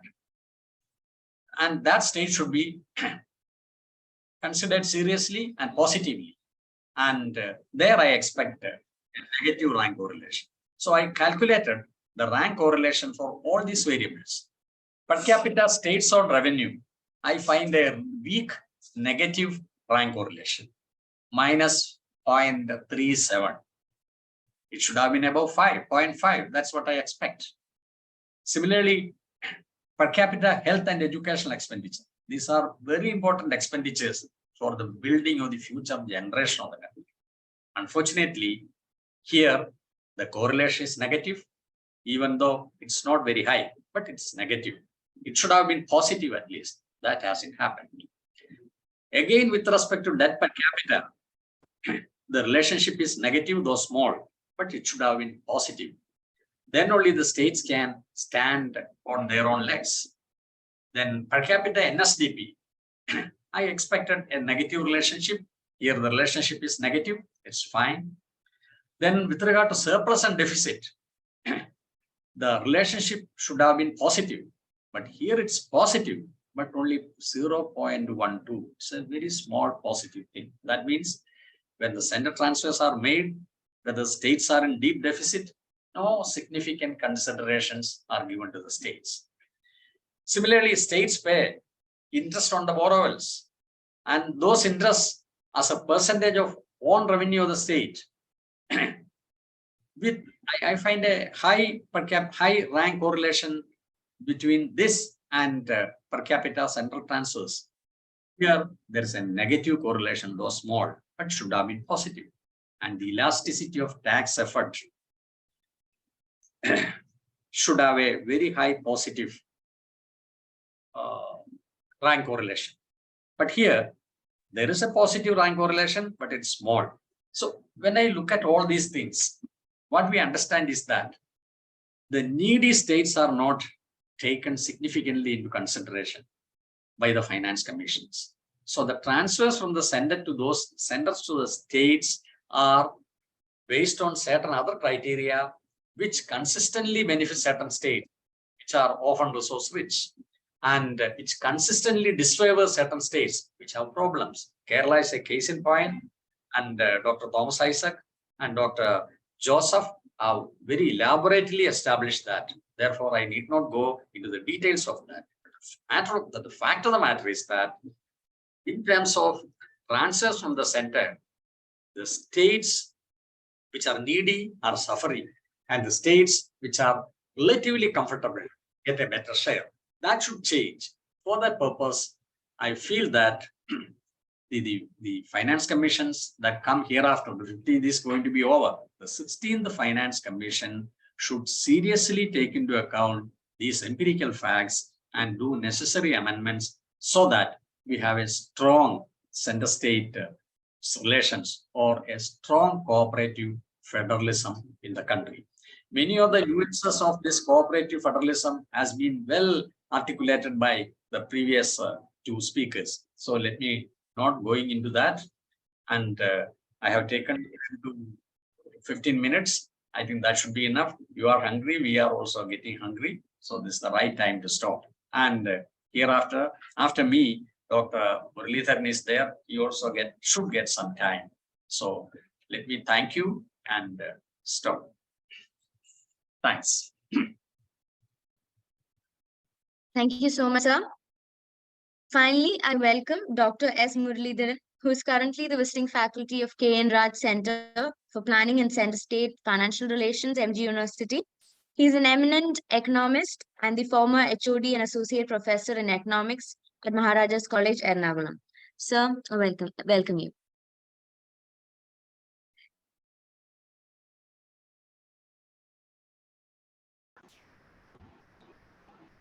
Good afternoon to all. Can you hear me? Yes, sir.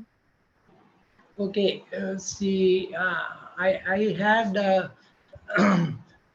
my plan. I have to change because my time is restricted to 10 minutes, but I may take 1 or 2 minutes more. See, the previous three speakers talked about the general center-state financial relations, but I want to focus on a specific topic, that is the debt dynamics in India. I had some idea to have a theoretical discussion, but that part I cut off. So I directly entered to the topics. See, my discussion is based on two works by RBI,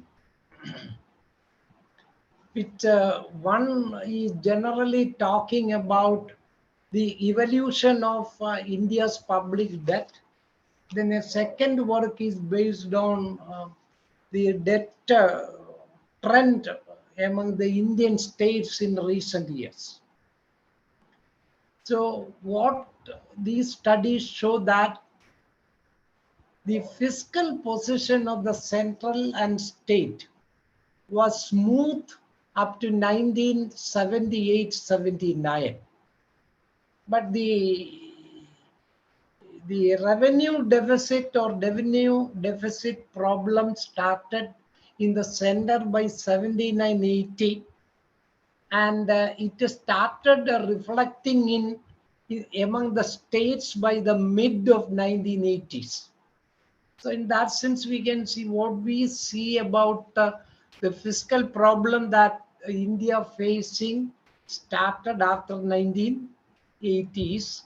Also remember that the country started more than 5% growth after that. See, 1981, the debt to GDP ratio was 47.9%. But by 1992, with the liberalization period, it increased to 72.9%. And there you can see that before the debt to GDP ratio crossing 70%, before that the primary deficit started increasing by 86-87, which resulted in the fiscal crisis in 1991. Naturally, the deficit need to be financed mainly through debt. But in between 92, 93 and 97, 98, the fiscal position started improving. But which was less than 3% of our GDP. But you know, after that, what happened? There was additional commitment to the government, especially central government, in terms of the fifth pay commission. And public sector undertakings, see, till 1990s, the public sector undertakings were getting the support of the government, but PSU also started stiff competition both from imports and private sector. So that reflected on the fiscal performance of the government also. So as a result, what happened by 2004, the debt to GDP ratio increased to 83%. So in 1980, it was only 47%. Gradually, it increased, and by 2004, it increased to 83%. But meanwhile, the earlier speakers talked about FRBM Act. And not only FRBM Act, there was also two other additional fiscal reform took place. One is known as DSS, other than FRBM. That is the debt swap scheme by states. See, so that they can reschedule their debt from a higher interest to a smaller interest.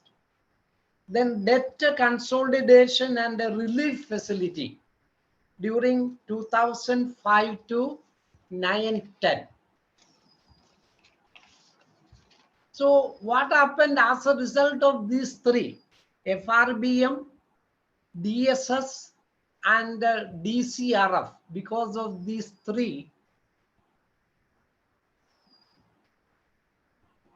the increased debt to GDP ratio started falling after 2004.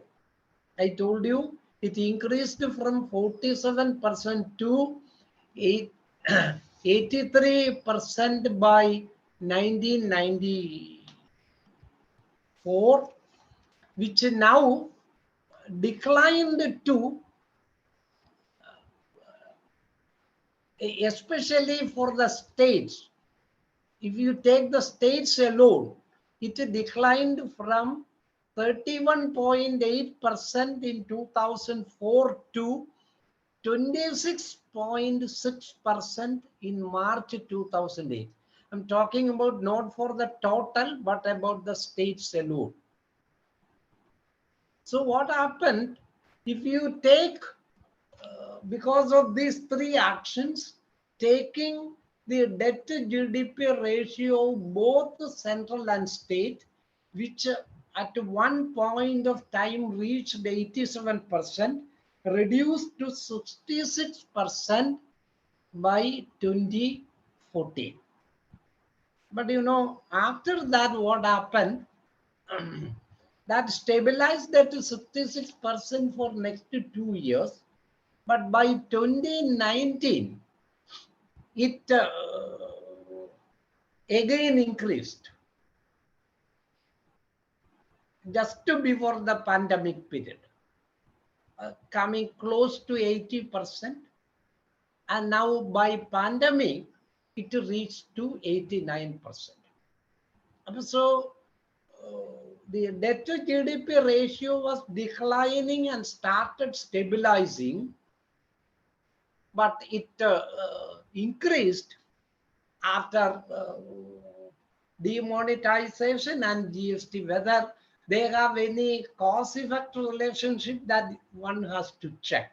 But after that, debt to GDP ratio started rising, which once started to stabilize. And if you look at the important features of public debt in India, is that the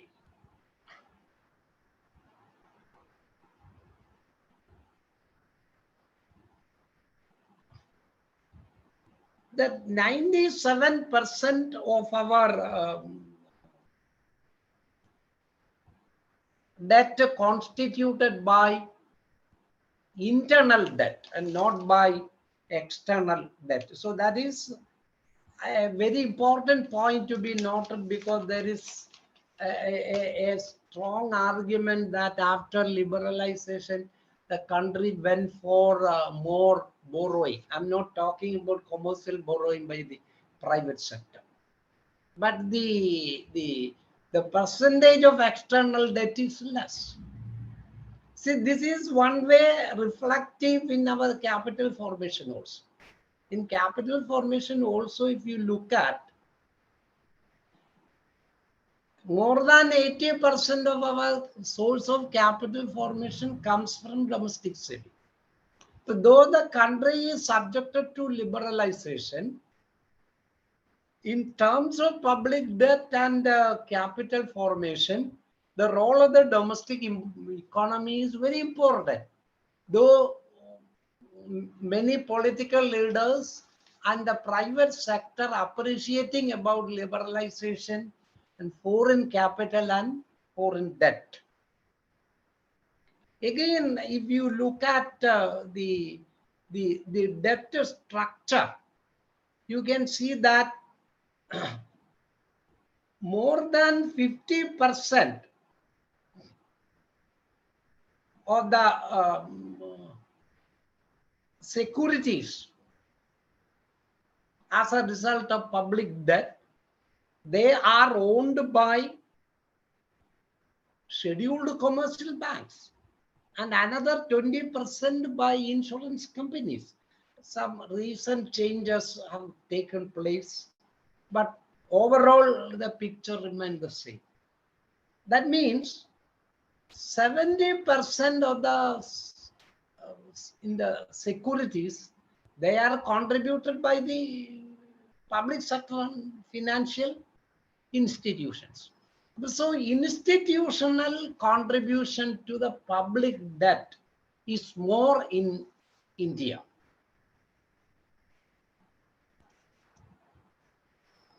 And where the short-term market loan at one time less than 5%, but recently it increased to around 10%, but it has not crossed 10%.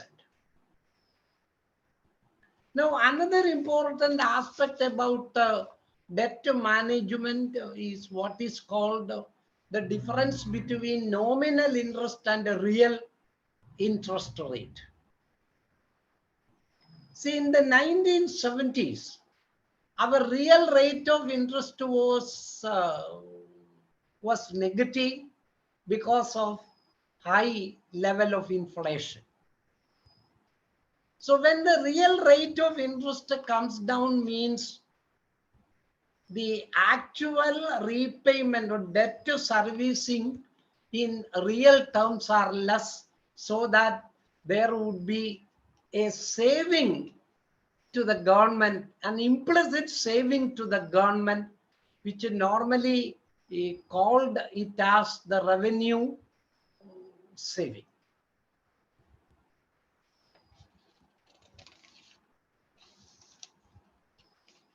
Now, so the overall position is that an overall conclusion about the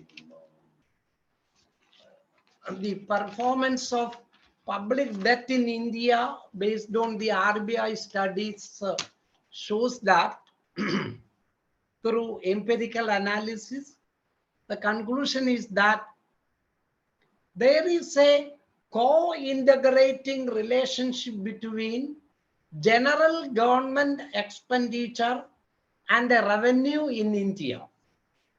So that is a co-integration relationship between government expenditure and revenue in India. That means if you consider the intertemporal budget constraint exists there, because the expenditure bring in a revenue to the government. And a second finding is that the primary fiscal balance in India responds in a stabilizing manner to increase the debt. That with the increase in debt, the fiscal position is over a long period of time. Short-term fluctuations will be there.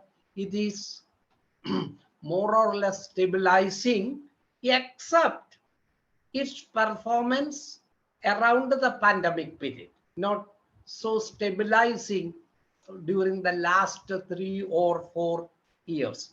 This I am talking based on the experience of Indian economy up to 2015. So because of these two arguments, that is, there is a co-integrating relationship between government expenditure and revenue, and also the primary fiscal balance is stabilizing with the public debt. If you take these two arguments together, a general conclusion is that Indian fiscal position is sustainable in the long run, though there are oscillations in the short period. Now, a very important finding that I want to present before you is that continuously Dr. Thomas Isaac argues that borrowing is very important for the growth of the state. See, this particular study addressed that point also. So the theoretical argument is that there is a non-linear relationship between public debt and growth, which means that when debt borrowing increases, it contributes to the growth. But after a threshold level, developed countries consider it as 90% of the GDP, debt to GDP ratio 90%. Then every increase in debt will only has a negative impact on growth. And the RBI study has highlighted it as just above 60%. And in the advanced economy studies also, that point is there. This 90% threshold level applicable only to the developed country. And for emerging economies, they argue that country to country situation will change. And the RBI study highlighted it as just above 60%. It can come up to 66%. Any GDP, any rise in debt more than that will bring down the growth of the economy. I see that by 2013-14, we could stabilize it at around 66%, which stabilized for next 2 years. But after that, it started rising, even before pandemic, which came close to 80%, and by pandemic, it reached 89%, which with the growth in debt, with increase in debt, growth is not taking place. So in that sense, that at present, the DOMA's criterion started working in India. And this need to be specifically studied for the state economy of Kerala also, without blindly going for borrowing. I think this type of empirical analysis is very important before increasing the debt GDP or debt SGDP ratio. I think the time limit has crossed, so I could not touch upon the performance of the state debt separately. So because of the time constraint, let me stop here, because I feel that other presenters are also there. So I am very thankful to the organizers for giving me this opportunity. And also I could hear the other speakers, including my own teacher. So thank you very much. Thank you, sir. Thank you so much for your talk. And we have now come to the end of our very informative session. And we can now take a short break of 5 minutes before we begin our paper presentations.